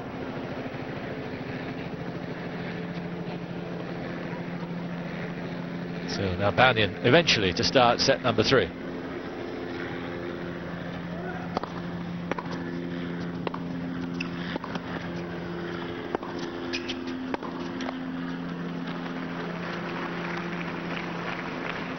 15 love.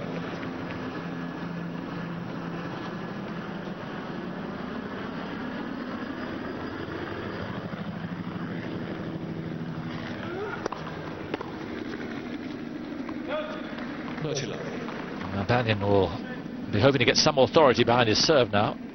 Remember, it's been broken 3 times in a row.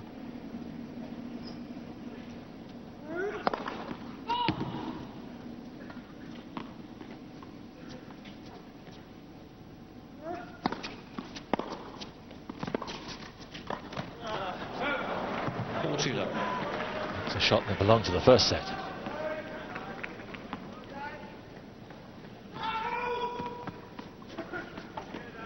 He's all of a fidget, isn't he? If it's not his pendant, it's his hairband, his racket strings. 40-15. Beautiful return. He does make the game look blissfully easy sometimes.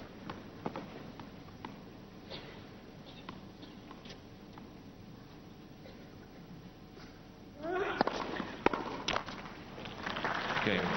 Nalbandian, first game. But Nalbandian does hold serve and holds it easily.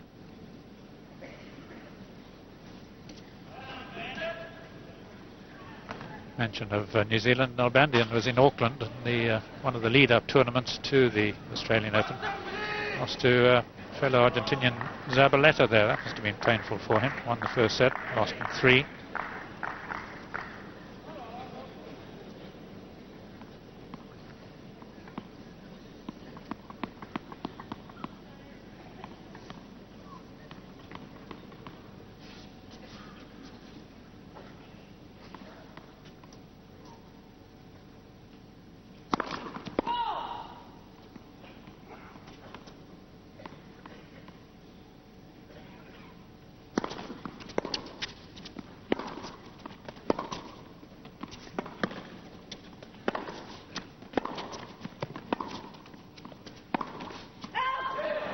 Love 15.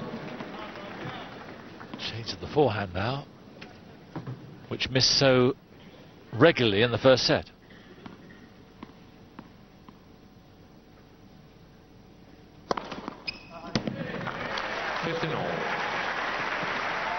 Fifth ace.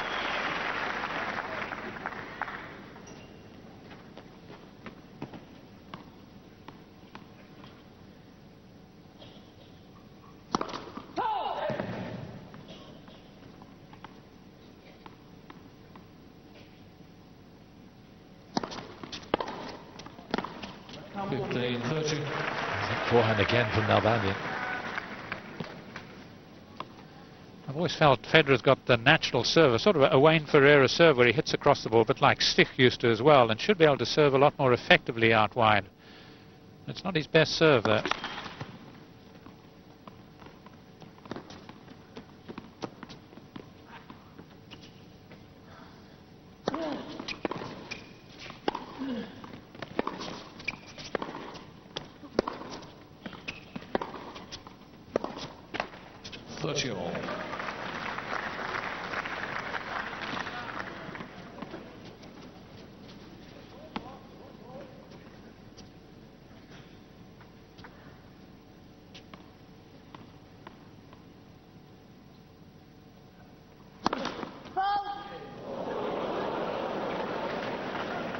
Didn't wince.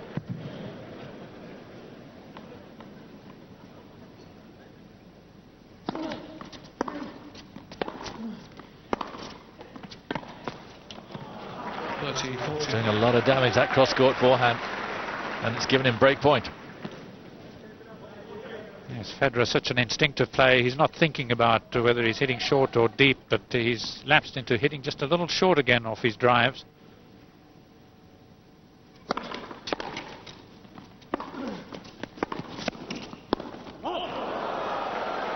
And whatever Nalbandian was thinking about during the toilet break certainly seems to have done him a lot of good. He's come back looking very much like the figure who took that first set and started so well in the second. Well, whatever he did, he certainly seems to have lightened the load, doesn't he, Nalbandian? A lot more fleet-footed, a lot more determined. But again, my point about Federer just hitting the ball a little short. An attacking forehand. He had an open court, but hit it short, and Nalbandian was able to run it down as a result.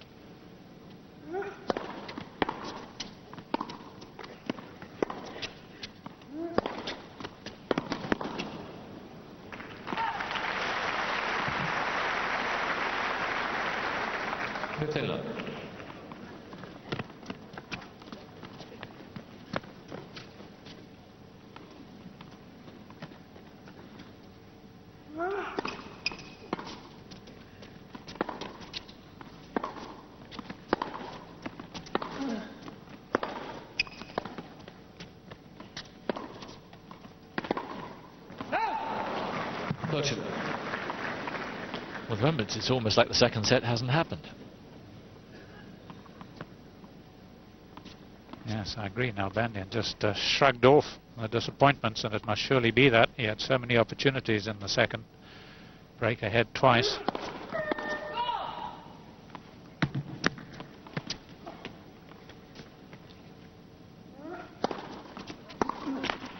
Get over. 40 love.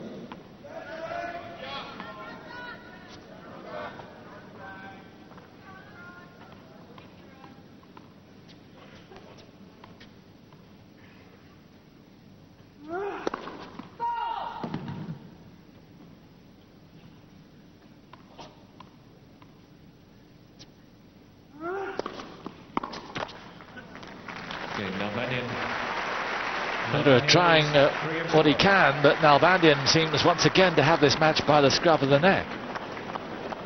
Looking too sharp, too consistent, too good. 3-love. Tricky one to call this. We were calling Nalbandian home, I think, with a lot of confidence 40 minutes ago, and starting to again. Time. Was that just a blip in the second set, or is it going to reoccur? Well, extraordinary. It's almost as if what happened in the sets now is what Nalbandian's capable of doing in successive points, and that he'll lose one for whatever reason, either a bad shot or good play by Federer, but then bounces right back. Well, he lost the second set a bit like that, and here he is bouncing back. But I think I wouldn't call it his way just yet, given what happened in that second set. Unless, of course, Federer suddenly runs out of all serving form here at love 3.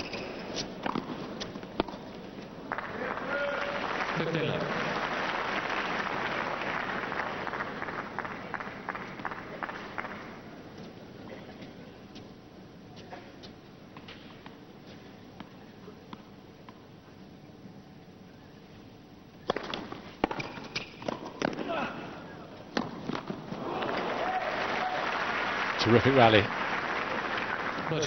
Good return and a super second shot from Federer.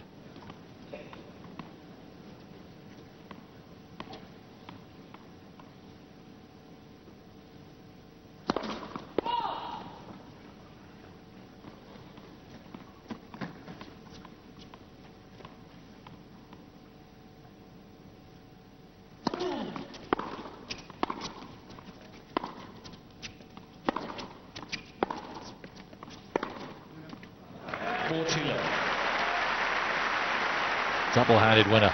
Don't see many of those from Federer. Almost a double-hander. Seemed to have the second hand on the racket for a little while.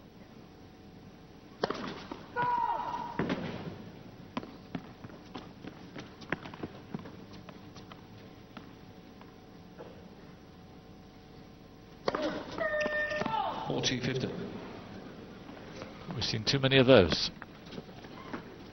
7th double fault.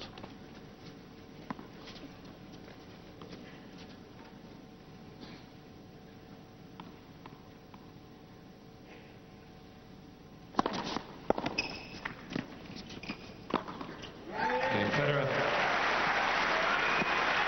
Nalbandian leads 3-1. Some decisive hitting from Federer there. Can he haul this set back? Went away to a tennis academy, a bit like a kid going away to boarding school at he was about the age of 12. Federer didn't like it at all. Very much a homeboy. Comes from a good, solid family. in Basel.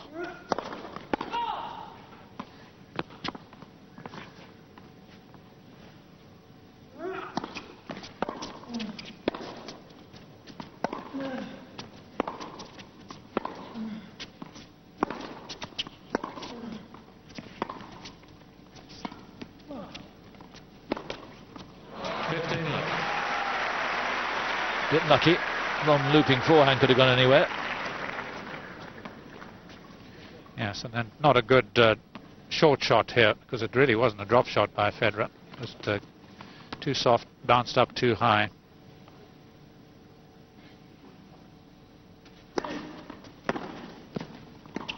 He's missed too many half volleys. Federer did well, didn't he, from so wide to make it as difficult as that. Yes, he should have been in closer, really. More likely should have been in perhaps 2/3 court, and then he could have used the two-hander on it off the ground rather than the half volley.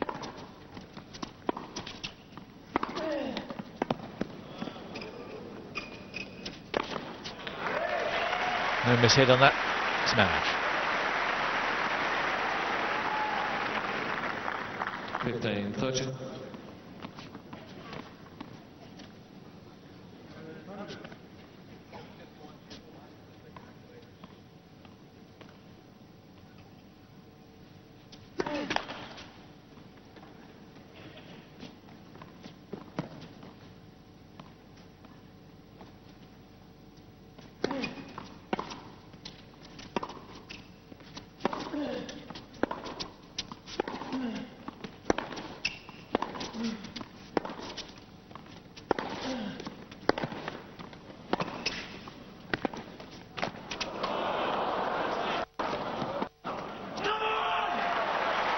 Well, he got lucky again, but he used it well. Super lob. Crowd thinking that maybe they might have given a little bit of an apology. Yes, I think the point is here, this actually gives Federer a little bit more time to do something more with the ball. But outstanding lob by Nalbandian. He would have appreciated that. He's not appreciating yet another net court from Nalbandian. Then that might have got a warning. And that's what Nalbandian, I think, is saying to the umpire. There has to be a little bit of consistency, not just from the players, but from the officiating.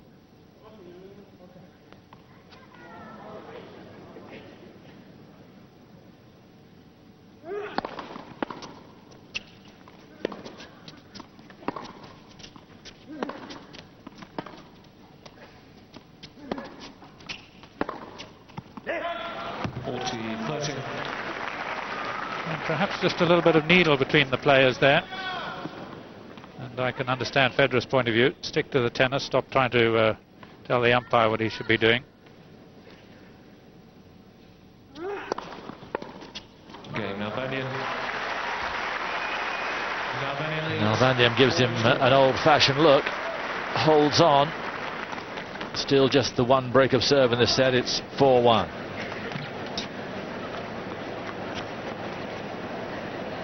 Yes, take your point through. I think the umpire might have jumped in there, having given Nalbandian the warning early on. I think Federer was well worth that. If Nalbandian's hitting the racket on the floor was worth a warning, that was too. But you don't want the player trying to influence the officials. No, and just as you agree with me, I agree with you. I think he might well have said something to Federer, hitting the net quite as he did in anger. May not have had the sound of racket hitting turf, I was going to say, but the rebound ace caught.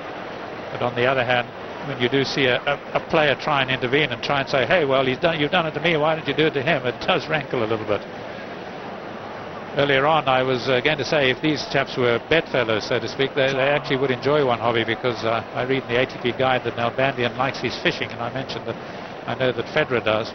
He's been out in the South African seas with his godfather, his mother's South African. His godfather's taken him out deep-sea fishing, which he loves a lot. Maybe they could enjoy that together, but I don't think they'd care to go out just now. They may be trying to push one another off the boat.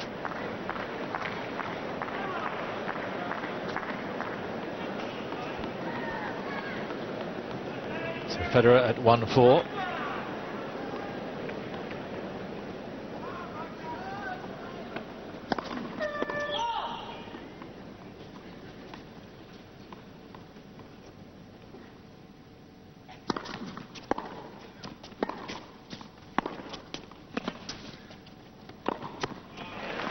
Love 15.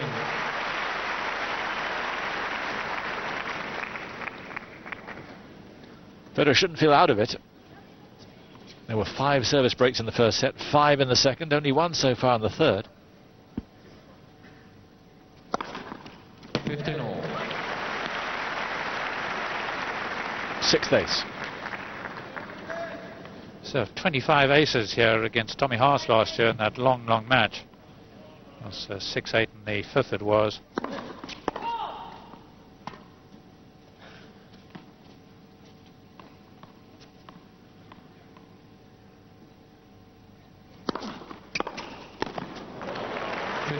Boy, he's creamed some forehands across court. It was mighty quick down the line.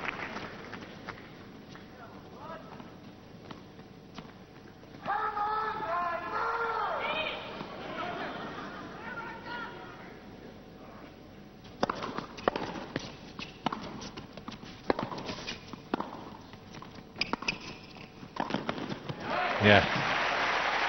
Stole in there. Wasn't the best approach, but he made it look good.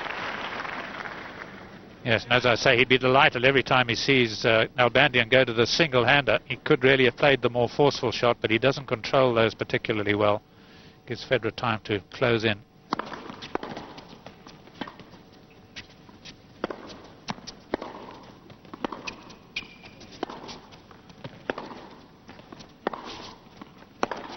Oh yes, what a shot.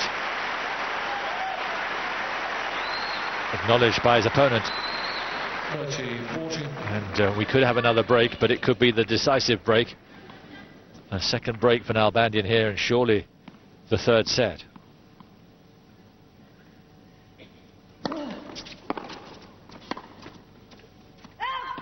Game. Nalbandian. Just away. Nalbandian continues his pursuit of this match.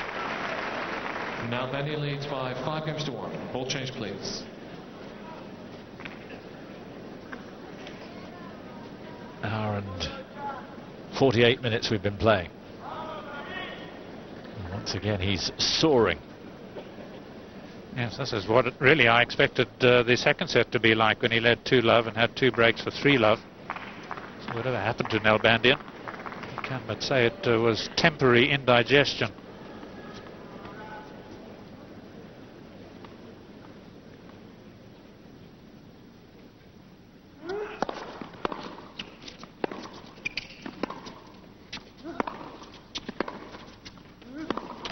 Love 15.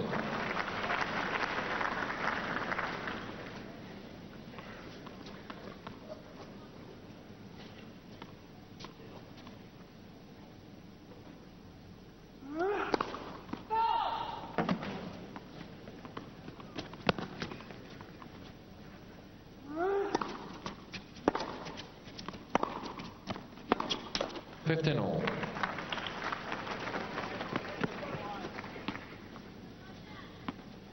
What Nalbandian doesn't want to think here is that Federer's a goner in the set. He must surely learn from the breaks he had ahead of Federer in the second.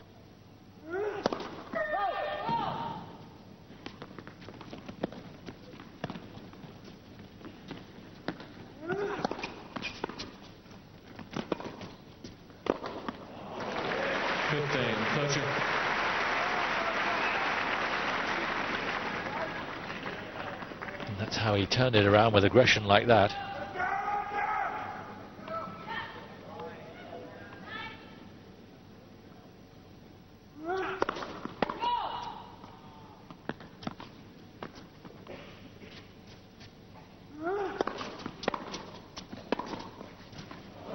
Super shot.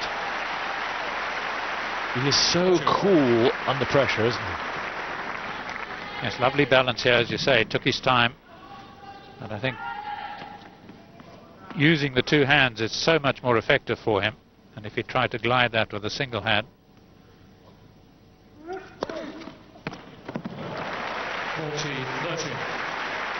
Only his second ace.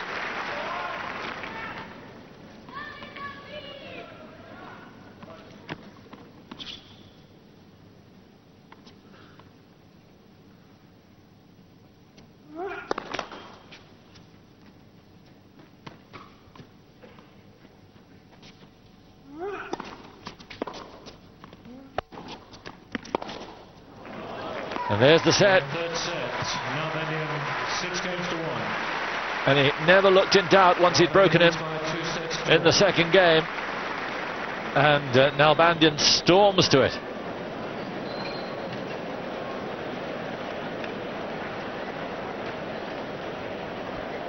But it is quite mystifying what happened in the second set, but the toilet break seemed to do the trick. I won't dwell on that anymore. Anyway, there are the stats. 28 minutes, that's all it took. Nalbandian cutting out his unforced errors, only a couple in that set. Federer's play hasn't altered an awful lot, to be honest, has it, in this match? It's Nalbandian's that dipped in the second set.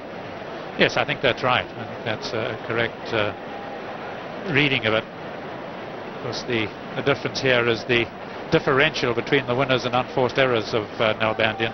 6, whereas Federer really has not much to show for it.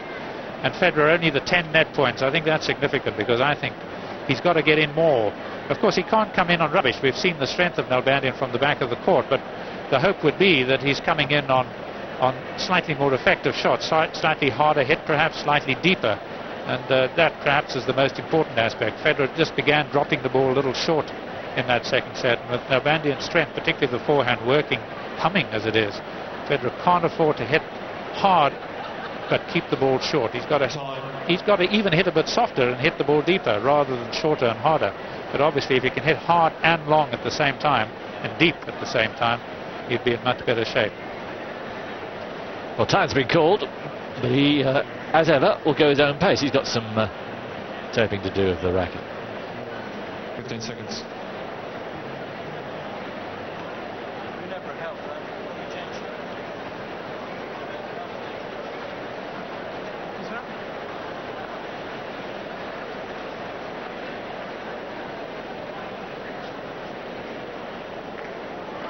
Fourth set. So into set number 4. And it's the number 6 seed to begin it.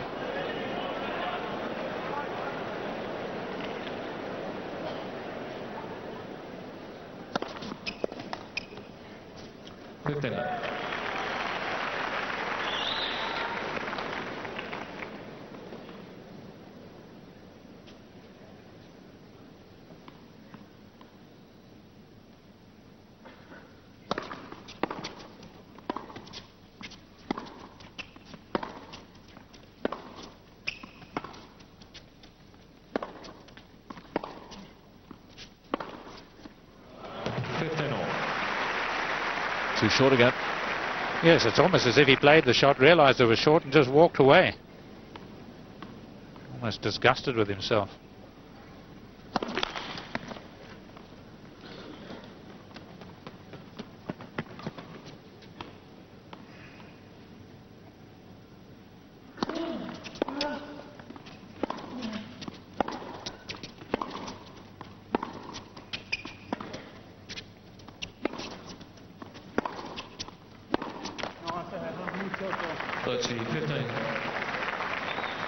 This habit, Federer, of hitting the ball between his legs as he walks about prior to serving. Quite uncanny. Seldom seen him go wrong.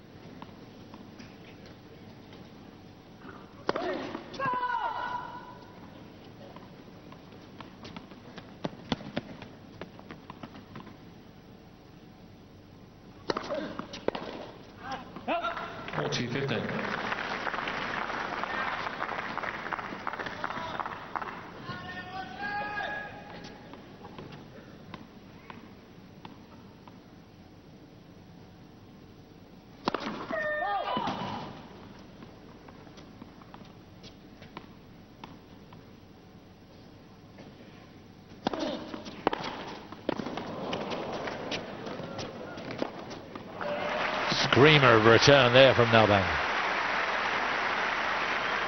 40-30. And methinks probably deciding that at 15-40 down, he just go for broke on that forehand. And he's got a pretty good record.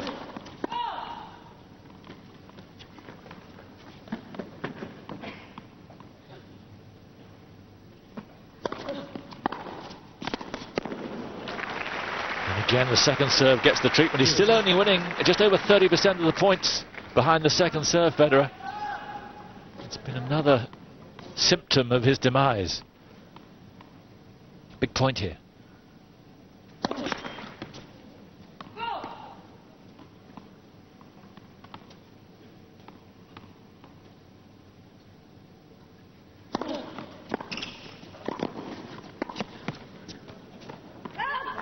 Advantage, Federer. Utterly convincing, but the volley was enough. Nalbandian unable to get the two-hander to work on the kick serve. No strength on the single-hander.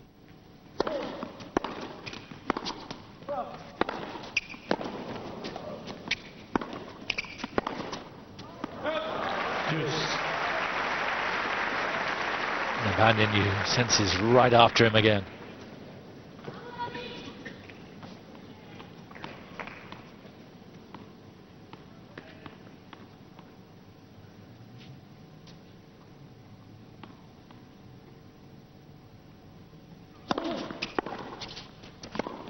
Correction balls. Left. Yeah. Good overall.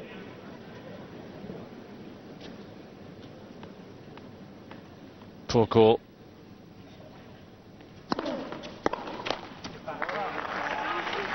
Advantage, Federer.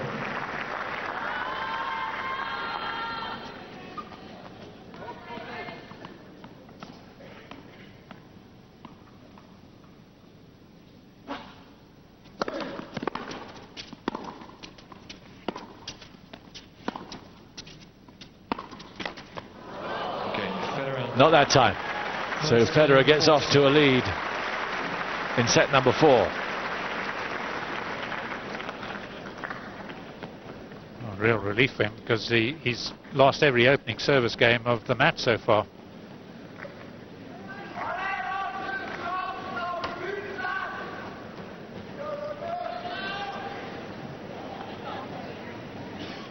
How would you describe that? Lime or canary? If it's canary yellow, he's got to do a bit of singing. Yes, I quite like the colour of the shirt. Of course, the colour yellow epitomises a lack of fight, and Federer's got to show that he's got that here.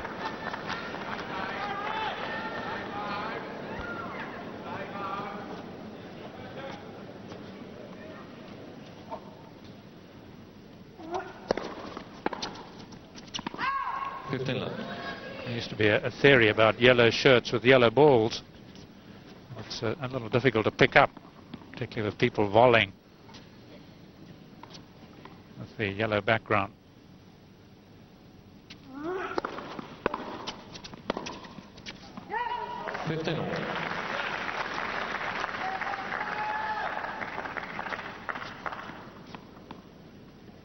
Oh, his green goes very quickly a darker shade with all that perspiration.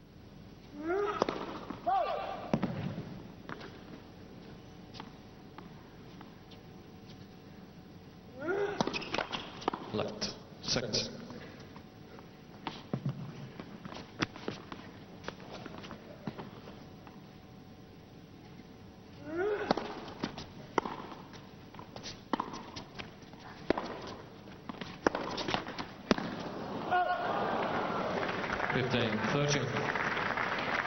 Only better knuckle down to the task now. I'm surprised he didn't change his shirt at the end of the third serve.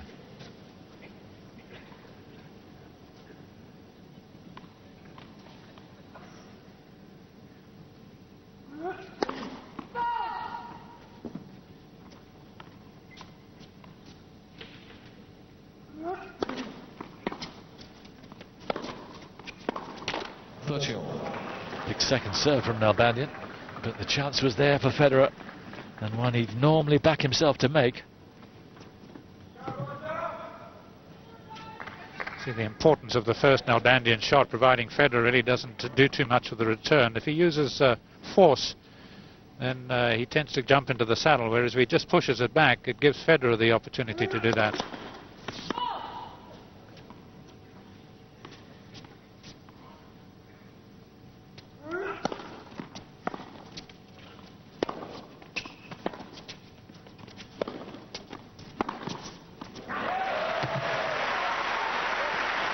Think twice about moving in on shots like that.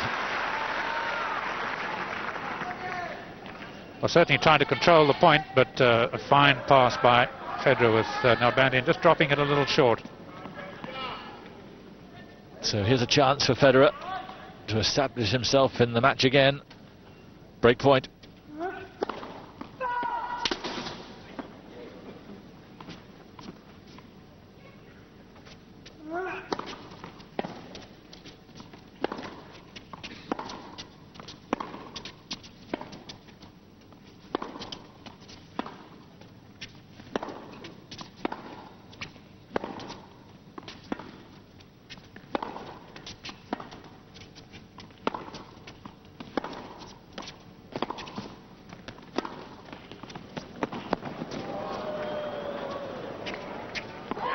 One of his best rallies so far, and one of his biggest points as well. No wonder the Swiss flag is waved proudly. 2-love. And could this pattern of seesawing sets continue? Well, one of the longer rallies, and Federer showing patience there, and Nalbandian, of course, unable really to just get on top in the rally to make his shots tell.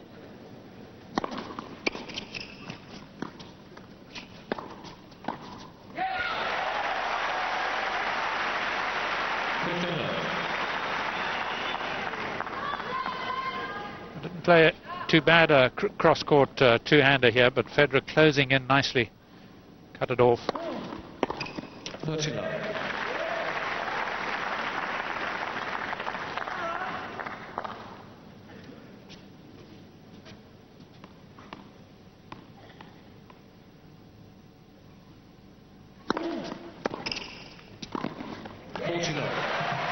Certainly Federer playing with real authority again.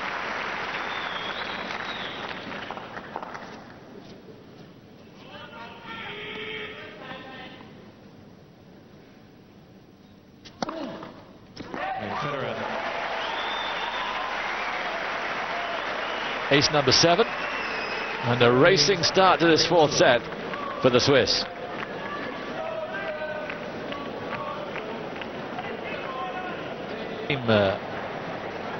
Rather petty thing to say, but Federer and I both shaking our heads. We can't understand why he hasn't changed his shirt. He's wringing wet. Just finishing off the grip that he tried to finish before the last change round. Yes, it's not as if he's just going through the match and it's not bothering him, because it obviously is. He's profuse sweating. And every time the camera goes to him, he's trying to shrug off the sweat, get the towel, use the sweatlet, and really change of clothing would surely be beneficial for him.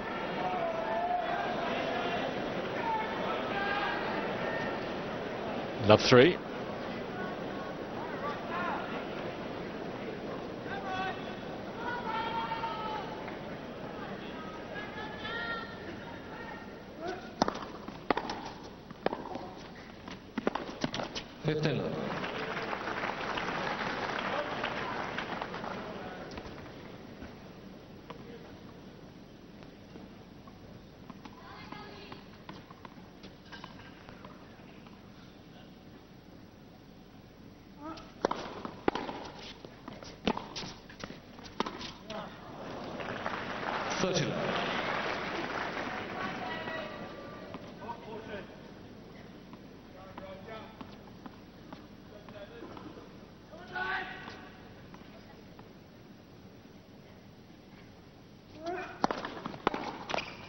He does love some of the wags in the stands.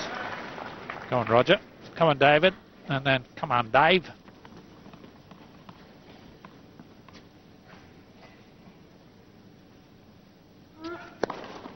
Game. Nalbandian. Why didn't he serve like that in the previous game? Third ace. Still just the one break in this fourth set. His third last service game. Hasn't served one since the first set, the Argentinian.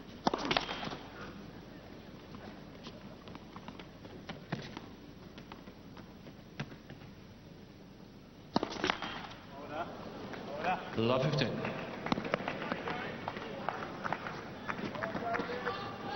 think that was a shot of Ola from Nalbandian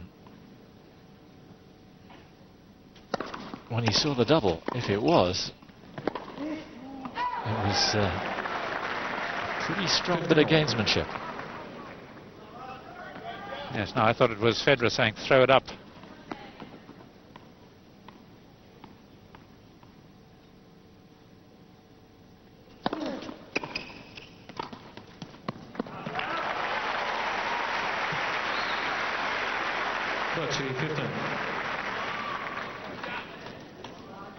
Well, he's flying like a canary, and if it's mustard, he's a lot hotter. He's getting in so much closer.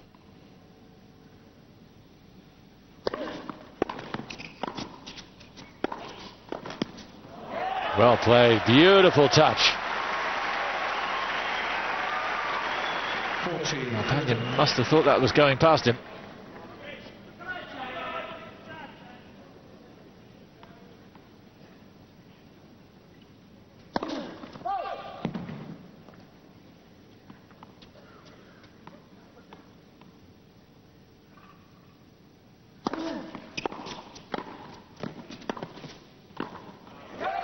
Well, suddenly volleying of the very highest quality from Roger Federer. Federer leads 4 games to 1. Federer, for the first time in the match, seems to have some real control now.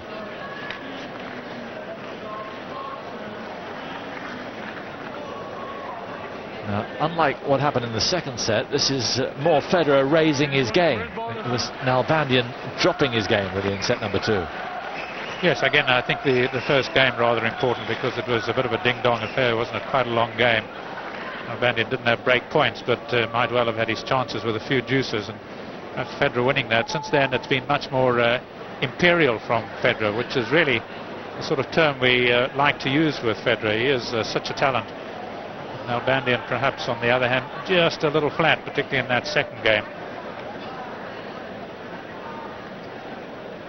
But Federer will know, and Nalbandian will surely be thinking that it can't be over. He's broken Federer not a few times in this match. 7 times in all.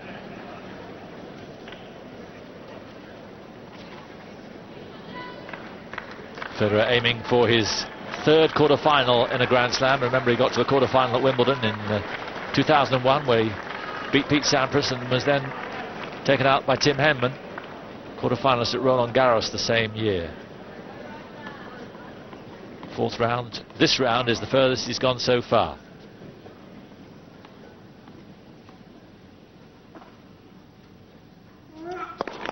Let's first up.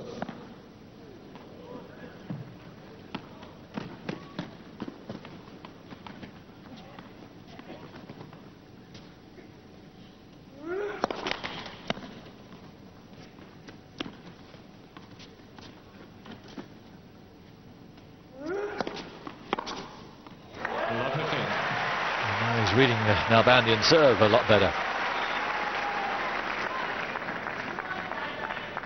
Yes, he's cracking a lot of forehand returns here, a la Nalbandian, following suit.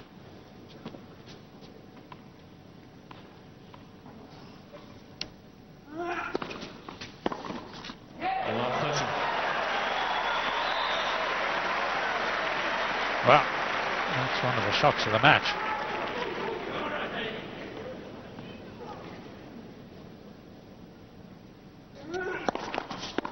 It'll upset Nalbandian because it's his bread and butter serve that got the treatment.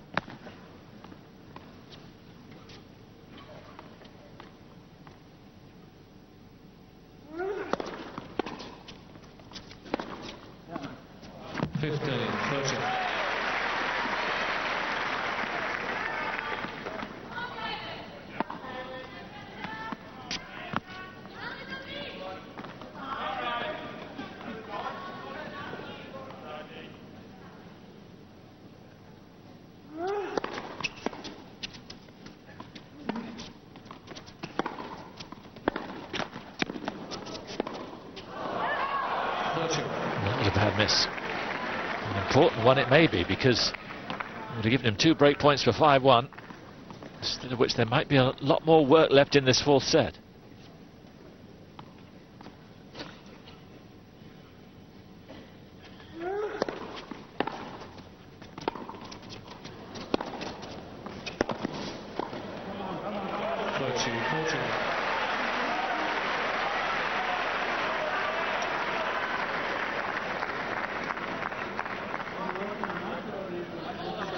I thought it was all right.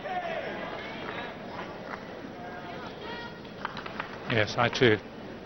A lot of spin on the Federer shots, and difficult for the lines people to call, but I saw them both as right. That backing her call up. Yep, on the line. Break point for 5-1. Let's listen.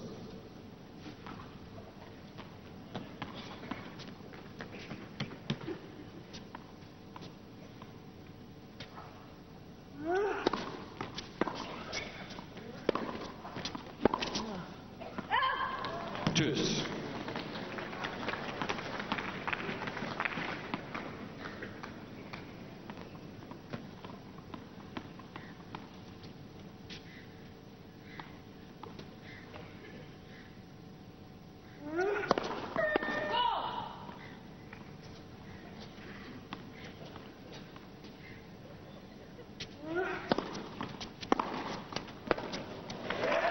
Terrific return from Federer. Really snapped onto that.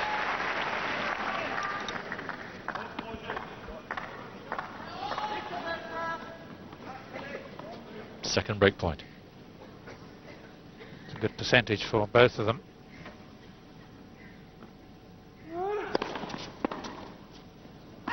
Deuce. Good serve. Just cramped him up.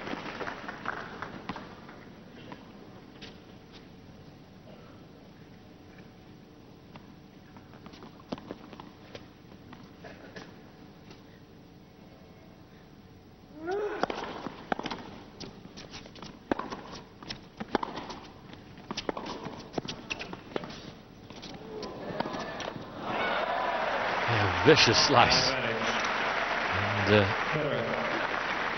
Nalbandian, I think, having a little go at the court, but there wasn't going to be much bounce off that.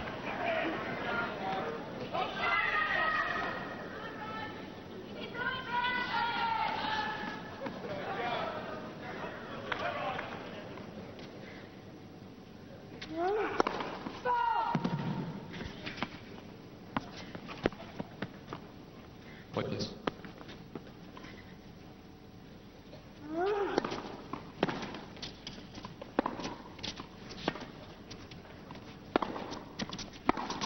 Deuce.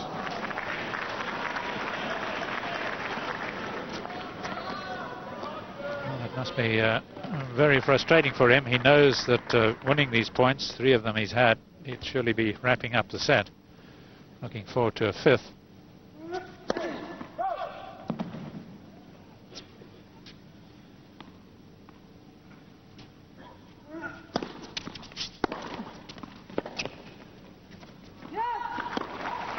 Advantage. Federer. He's earned another.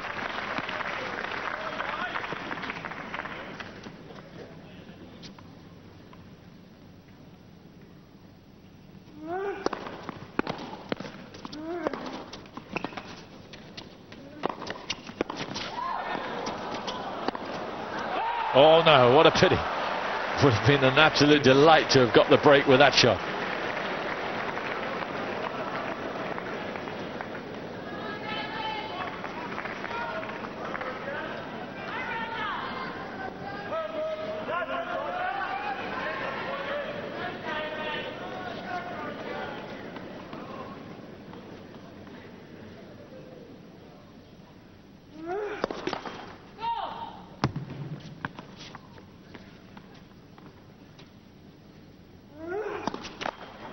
Advantage. Federer.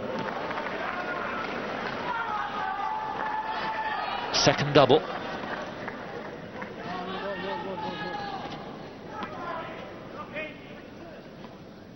A 5th break point for the Swiss.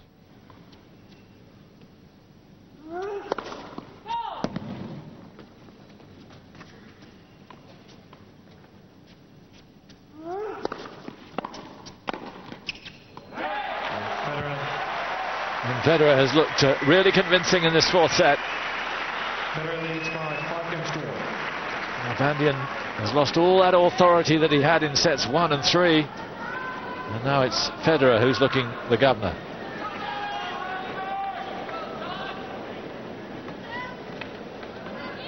Double break cushion serves to take us into a decider.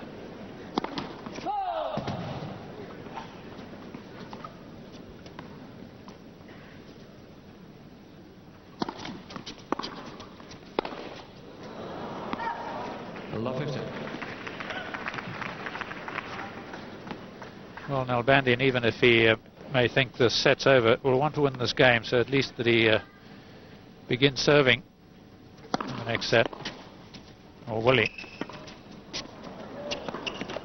It's an awful lot with that backhand slice. Yes, because if he does lose it, he will, of course, start serving.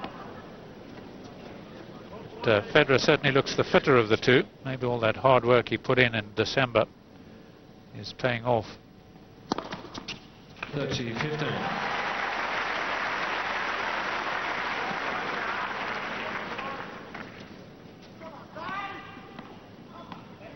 Eighth ace.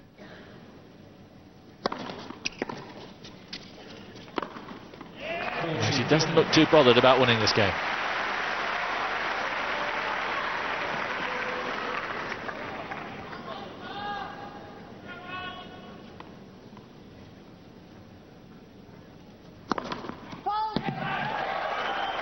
Just missed.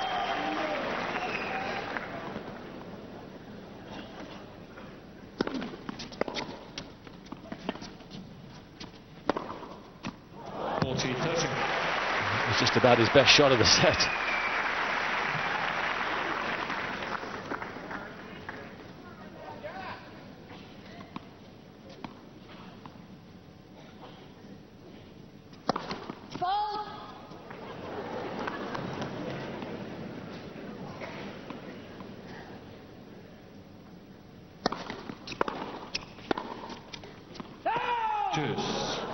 Yes, Nalbandian teeing off, not totally concentrated, just having a fling here, and it's working.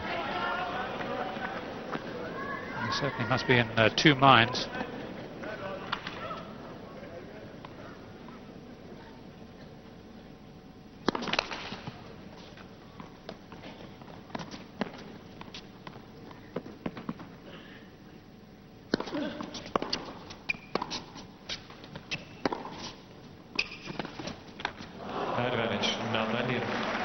Hooked that up and down really well on the double-hander. So break point for the first of the two breaks he trails by.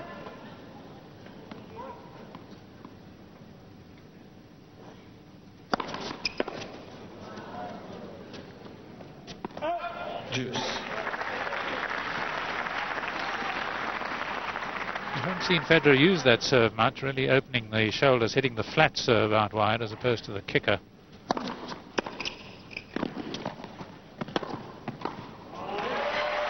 Simple play again, lovely body serve and backed it up well. Set point.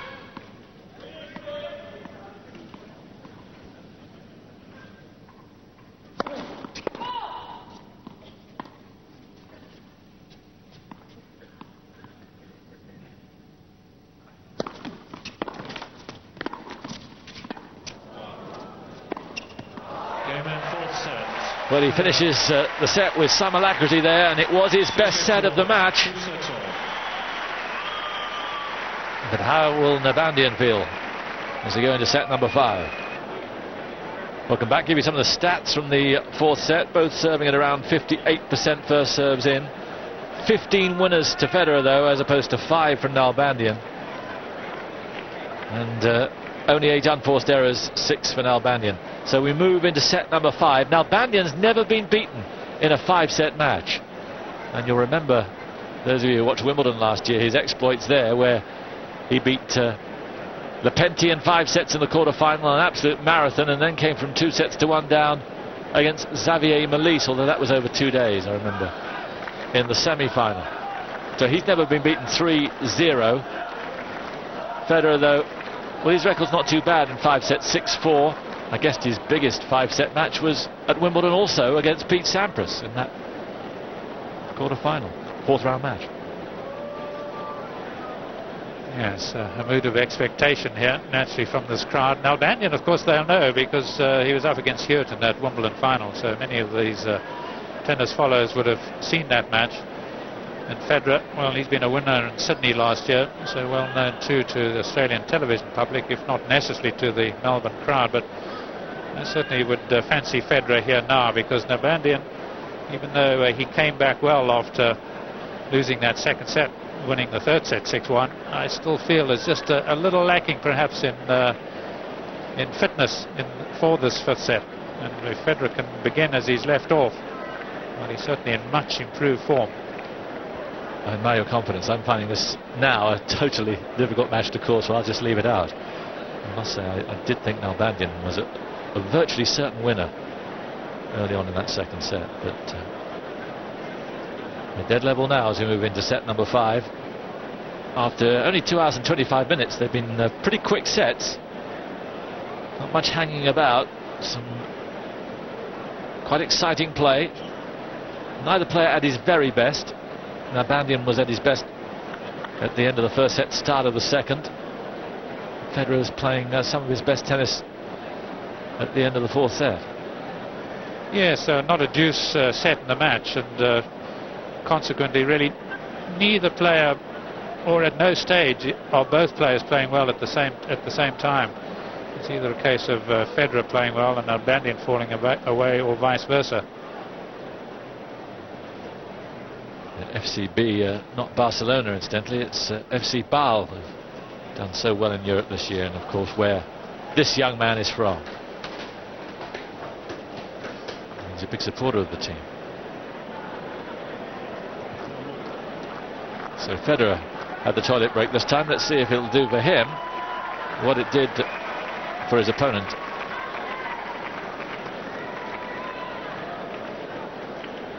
Nalbandian taking that toilet break after the second set and then coming back in storming fashion in sets number 3. The idea, of course, of the accompaniment for the player, one of the officials going off, is to ensure that they don't take any advice more than anything else from a coach or anybody else whilst they go off. It is just a toilet break and nothing more. So same colour, different shirt for set number 5.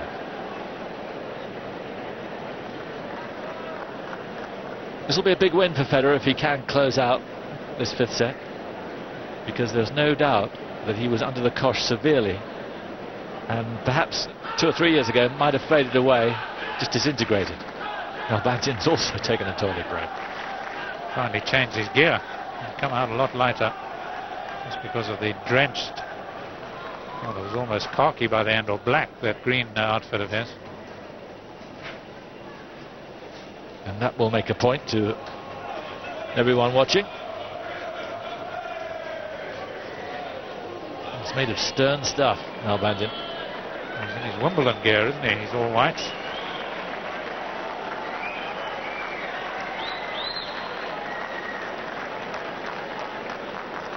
Comes from a tennis-playing family too. 2 older brothers, like so many tennis players. You find the younger brother, or the youngest brother, is the one that excels. And an older brother that is a tennis coach, and another older brother that was a tennis coach.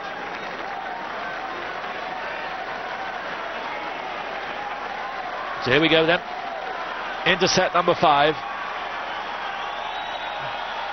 David Nalbandian, the number 10 seed, up against the number 6 seed, Roger Federer. Quite like this one, and they're looking forward to this.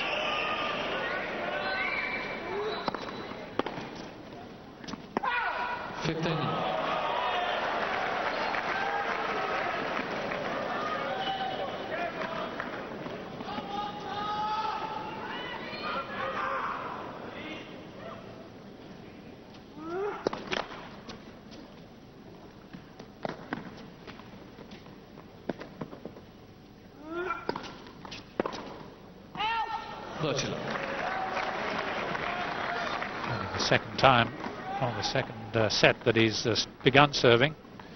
The other time he went on to win the set 6-1.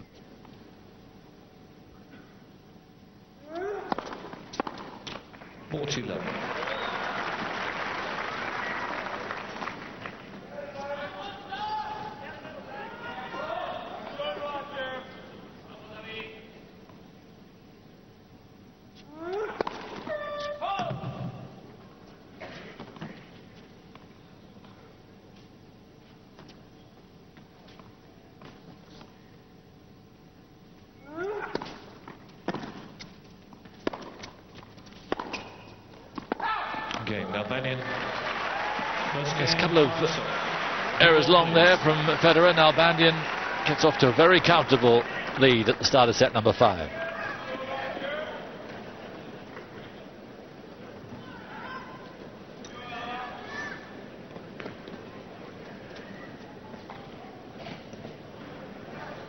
Well, he seems up for it, fortifying himself in more ways than one. Now can Federer maintain his better serving unbroken in the 4th.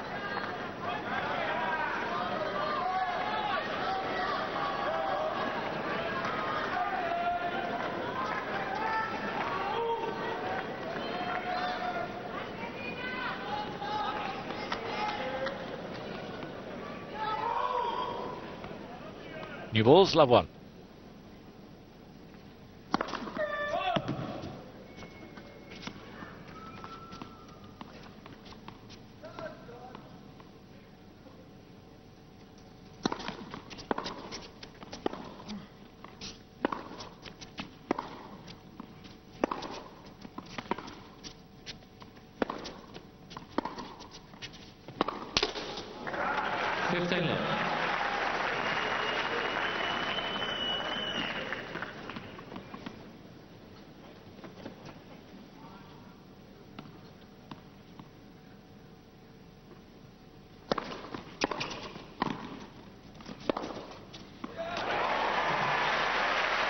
Good return and a brisk pass. Well, he volleyed so well in that 4th set. And that wasn't a bad low volley, but just an even better pass.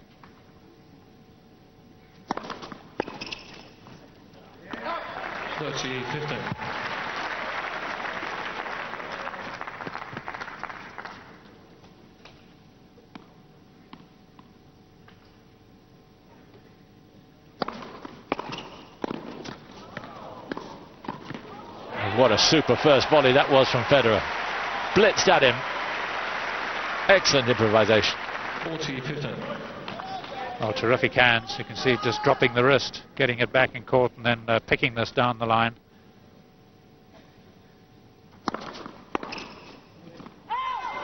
Federer. So close. Both are playing pretty well right now. This is going to be a cracker, this 5th set. It's almost like they've both been playing just a little bit within themselves, and we're about to see a real spectacle here. Almost like an exhibition match.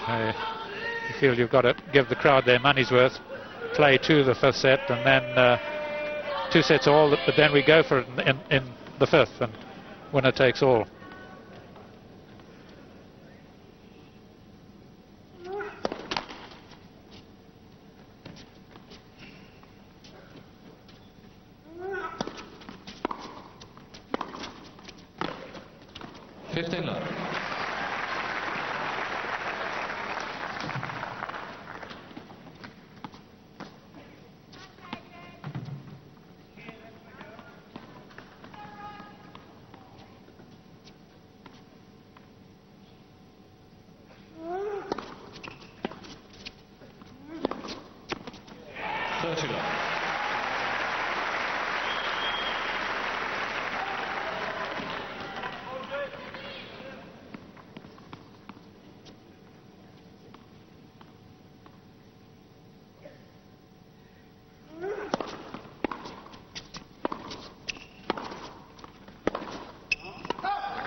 Just anticipated that forehand cross court and was in position therefore.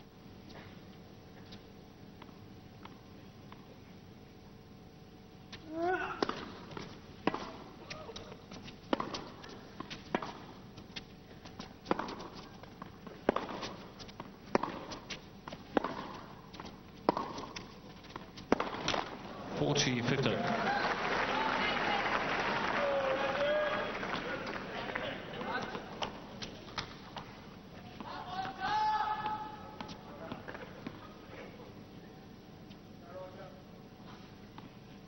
From the alley, down the alley.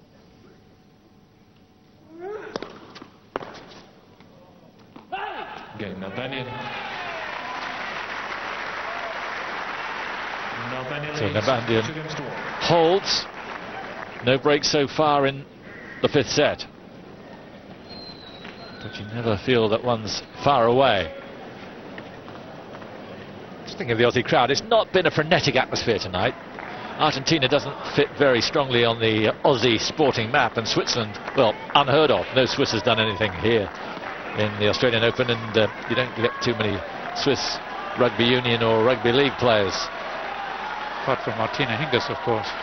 Yeah, that's true.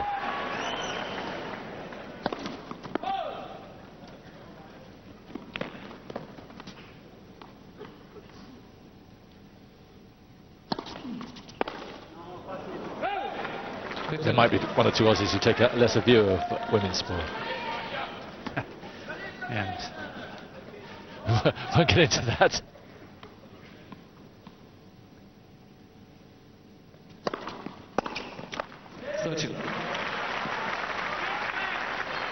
well, we certainly had a service dominated. Not that it's been big serving.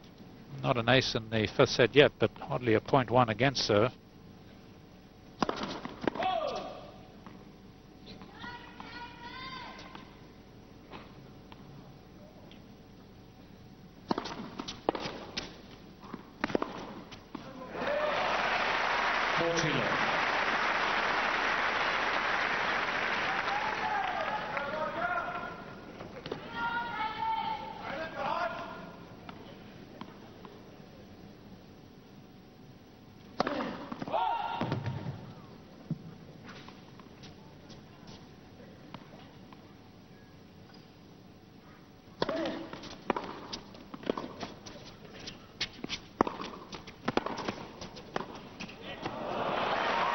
Lovely control.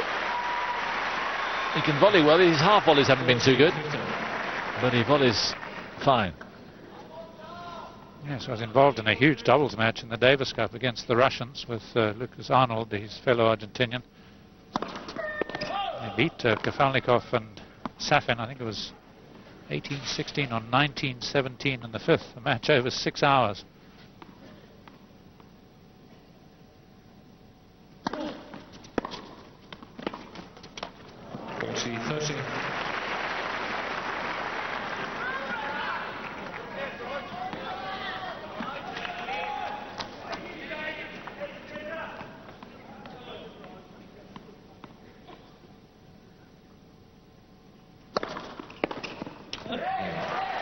Good serving, yeah, on the line it was. Serving from both guys out the top drawer in this 5th set. Federer, remember, languishing in the high 30s, early 40s of first serves in early in the match. Now is up to 51. Nalbandian at 58. But not doing as much as far as penetration goes.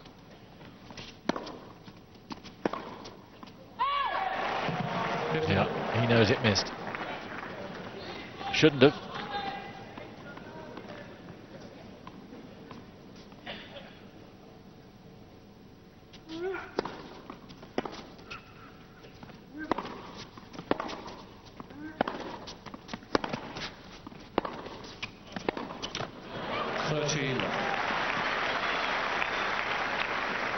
Well, I think fancied his chances there, because Nalbandian just deciding for some reason, rather than hit the forehand angle, which he's so capable of, just blasting it down the middle of the court.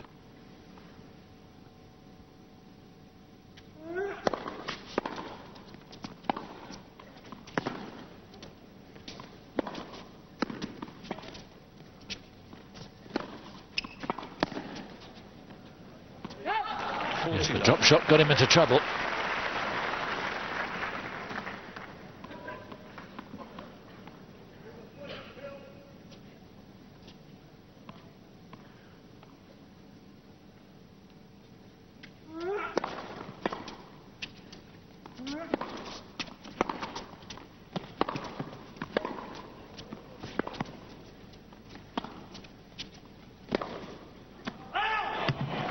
15. Yeah, the slice worked. It's a good effort by Nalbandian, because that's a difficult shot to counter. Very, very close, but on the instant of landing, it may have just been away from the mark.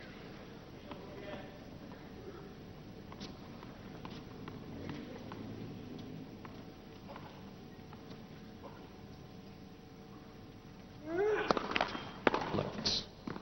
For service.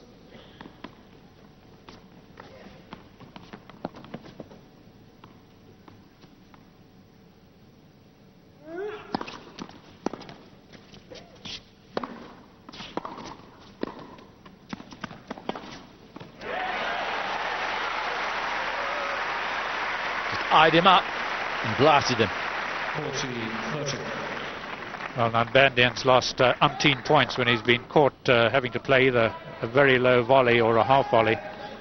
Federer's shots down the line have been very rewarding.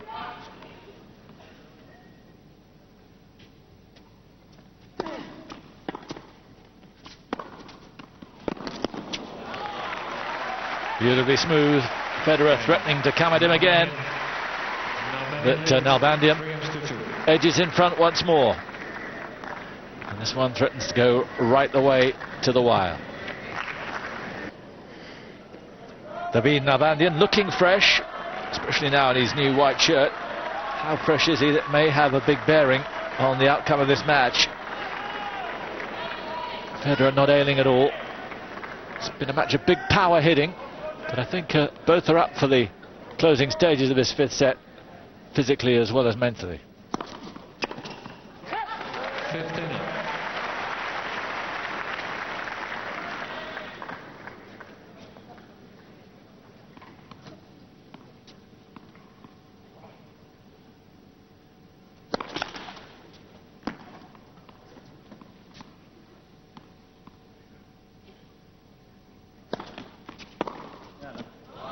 Gorgeous. We've seen a bit of that from Federer, but not much from Nalbandian. At least in this match, neither can complain of the fact that, you know, here's a five-set match that has been a real marathon, or it's been just too phenomenally hot. It hasn't been that enervating.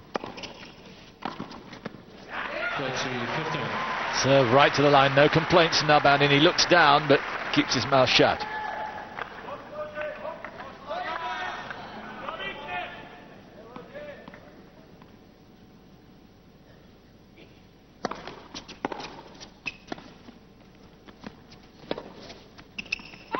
Correction, balls.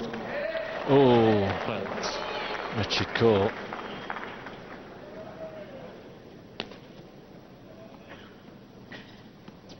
Yes, at least I don't think it affects actually the outcome of the point necessarily, because they were both still in it.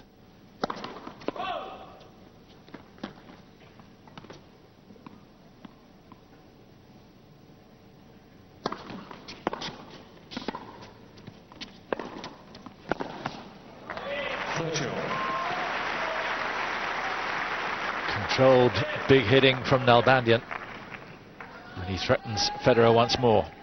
No breaks so far in this fifth set.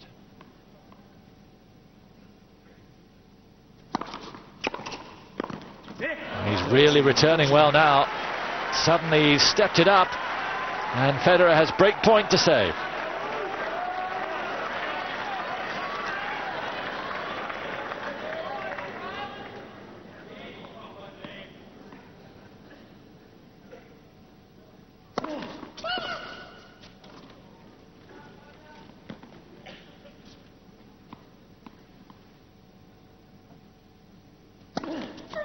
Oh, ninth double fault. The first break of the fifth set, the first sign of weakness in set number 5, and Nalbandian is 2 games away from a big, big win. Funny, I just had a feeling in my bones once he'd missed that very good first serve, and it was just narrowly out. It obviously had Nalbandian beaten, forcing him to stretch, and Federer no doubt just thinking, gosh, I wish that had been called in, because it would have been my point. But the double might just follow. Thank you.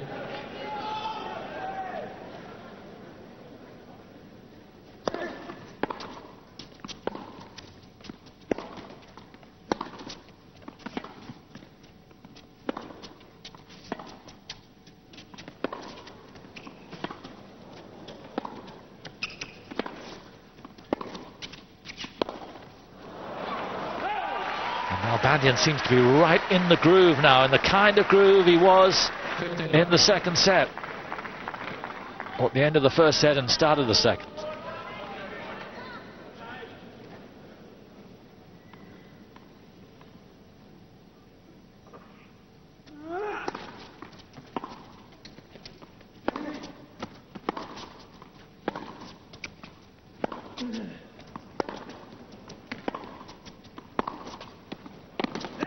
Doesn't look like Federer can go with him. He's picked his game up to another level, and Federer is floundering. Brilliant by Nalbandian, because look at the length by Federer. I was just thinking perhaps he's beginning to hit just a little short again, but he didn't do so there. That was right near the line, and yet Nalbandian was able to find the express train two-hander.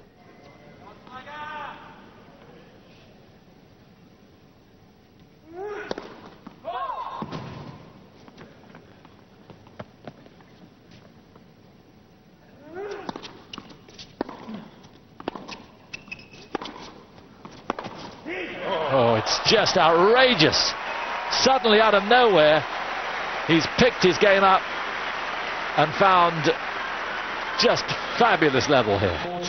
Absolutely majestic. Nothing wrong with Federer's play in the last 2 points, just second best.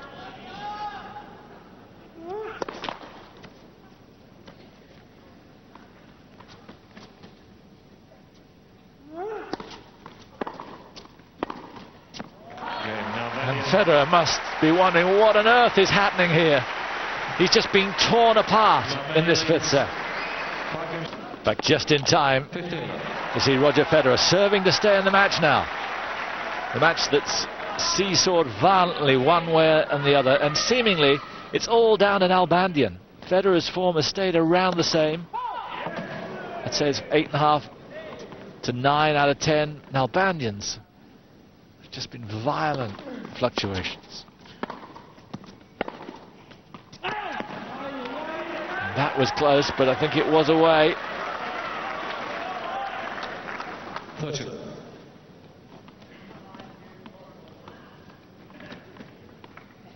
Well, maybe not. That's a difficult angle to see it from. It might just have got a bit of the line. 30, but he has produced some screaming shots in this fifth set. It must be infuriating to play, because he has such downs that you must feel all the time you're going to beat this guy, and yet he comes back with play like this. 40, 50. Federer hasn't played badly, has he, in this fifth set? He's just not been allowed to play. No, as I was saying, playing well, just second best. Ninth ace.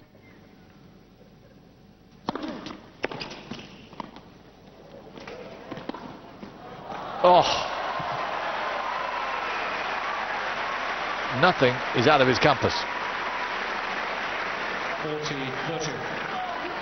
Well, he's had a run so far. He's had to use just the single hand on this, but even that, he's got the touch of gold now. He should have Federer's shirt on. Let's.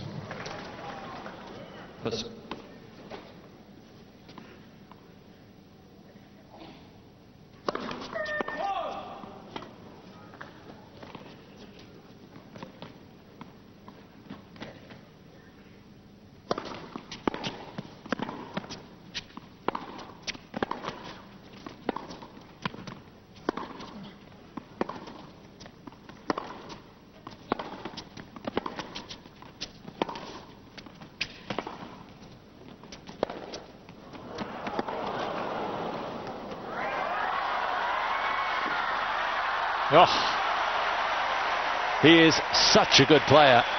From now on in, never underestimate Nalbandian wherever he plays in the world.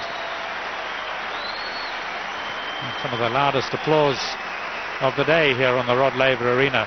Even Rocket Rod would have been proud of this sort of play had he been able to produce it, which of course he was. Nalbandian winning points on the half volley. Well, things have changed.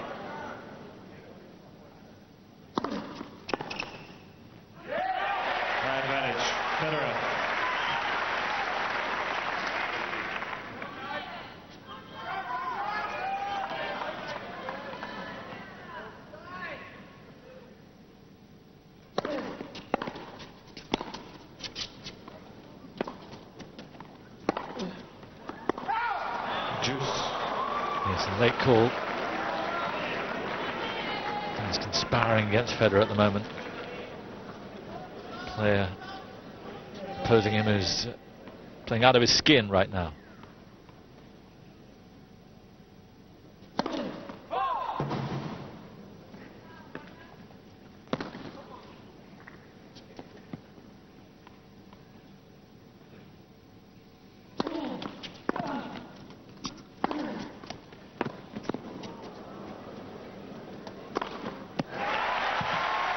Doing awfully well to keep composed. He had no right at all to get that ball back. Nalbandian just making him play another shot time and time again, and real courage there by Federer. That one was up high. Thank you.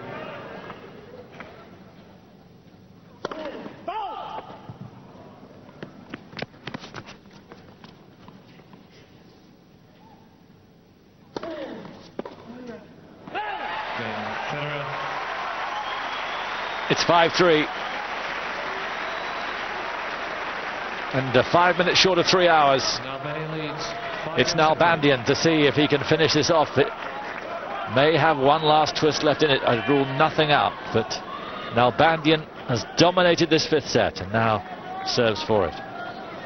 Lost just the 3 points, not yet lost the first point. That's Federer's immediate goal.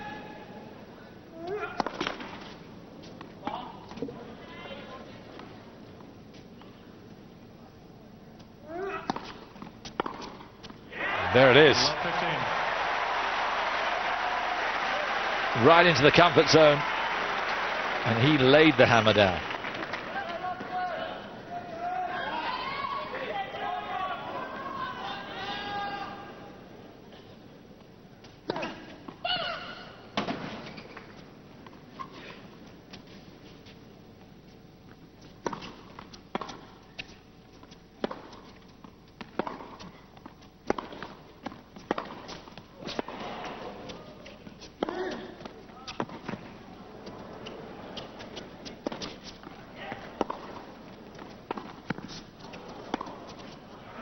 Really good play from Roger Federer. He's not done with. Spirited, appreciated by the Swedish coach, Peter Lundgren.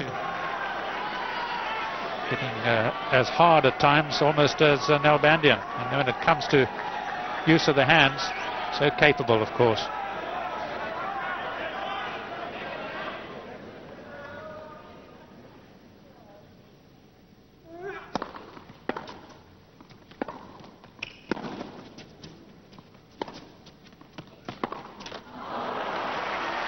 There's a chance there. Nalbandian seems to have relinquished his aggression for the moment.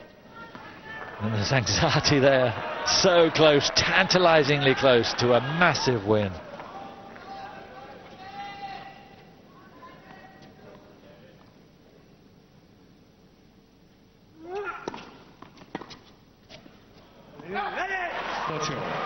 That's desperately disappointing. Yes, he was bound to go to his trusted serve. It worked so well early in the match. Federer just waiting a bit too long for the ball to come to him. Needed to move towards it a little bit more, take it on the rise.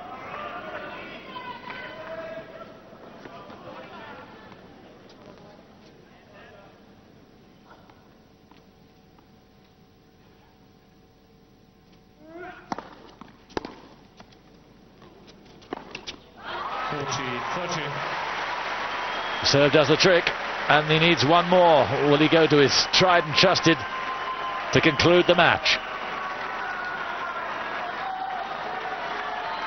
Yes, well, he's serving volley as he did to win the first set, that important first set, or so it seemed at the time. This for his second Grand Slam quarter-final. Thank you.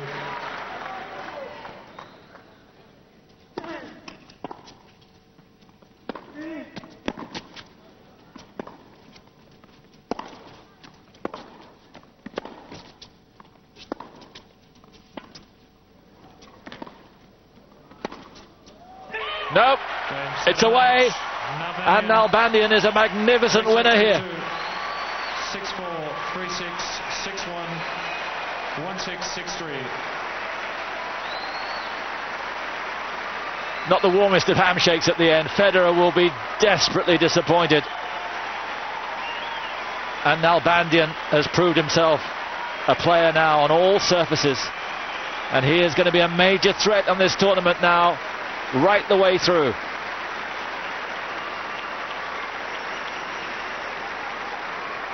The players have known about him for a long while, and now to the general public, this guy has established himself. Yes, I think there was real appreciation there, because I think at some stage they were as mystified perhaps as we were at times here in the commentary box at Nalbandian's play.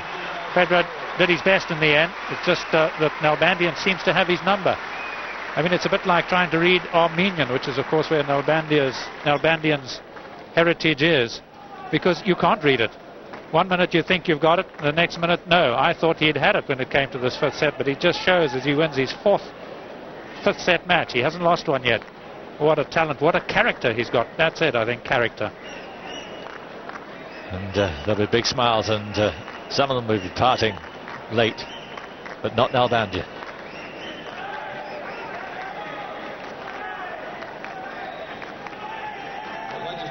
Well, the most amazing switches in that match. The scoreline tells it all, really. 6-4, 3-6, 6-1, 1-6, 6-3.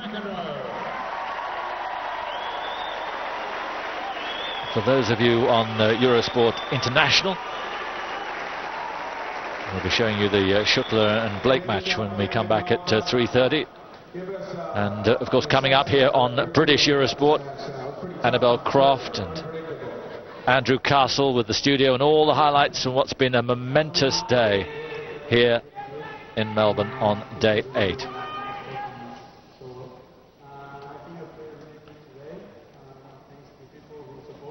So they're the bare statistics. Federer, for the most part, with the more aggressive shot making, 61 winners with 60 unforced errors, a lot of them early on. But Nalbandian, a whippersnapper around the court. 38 winners and 34 unforced errors. But when he was good, he was fantastic. Yes, just some remarkable shots.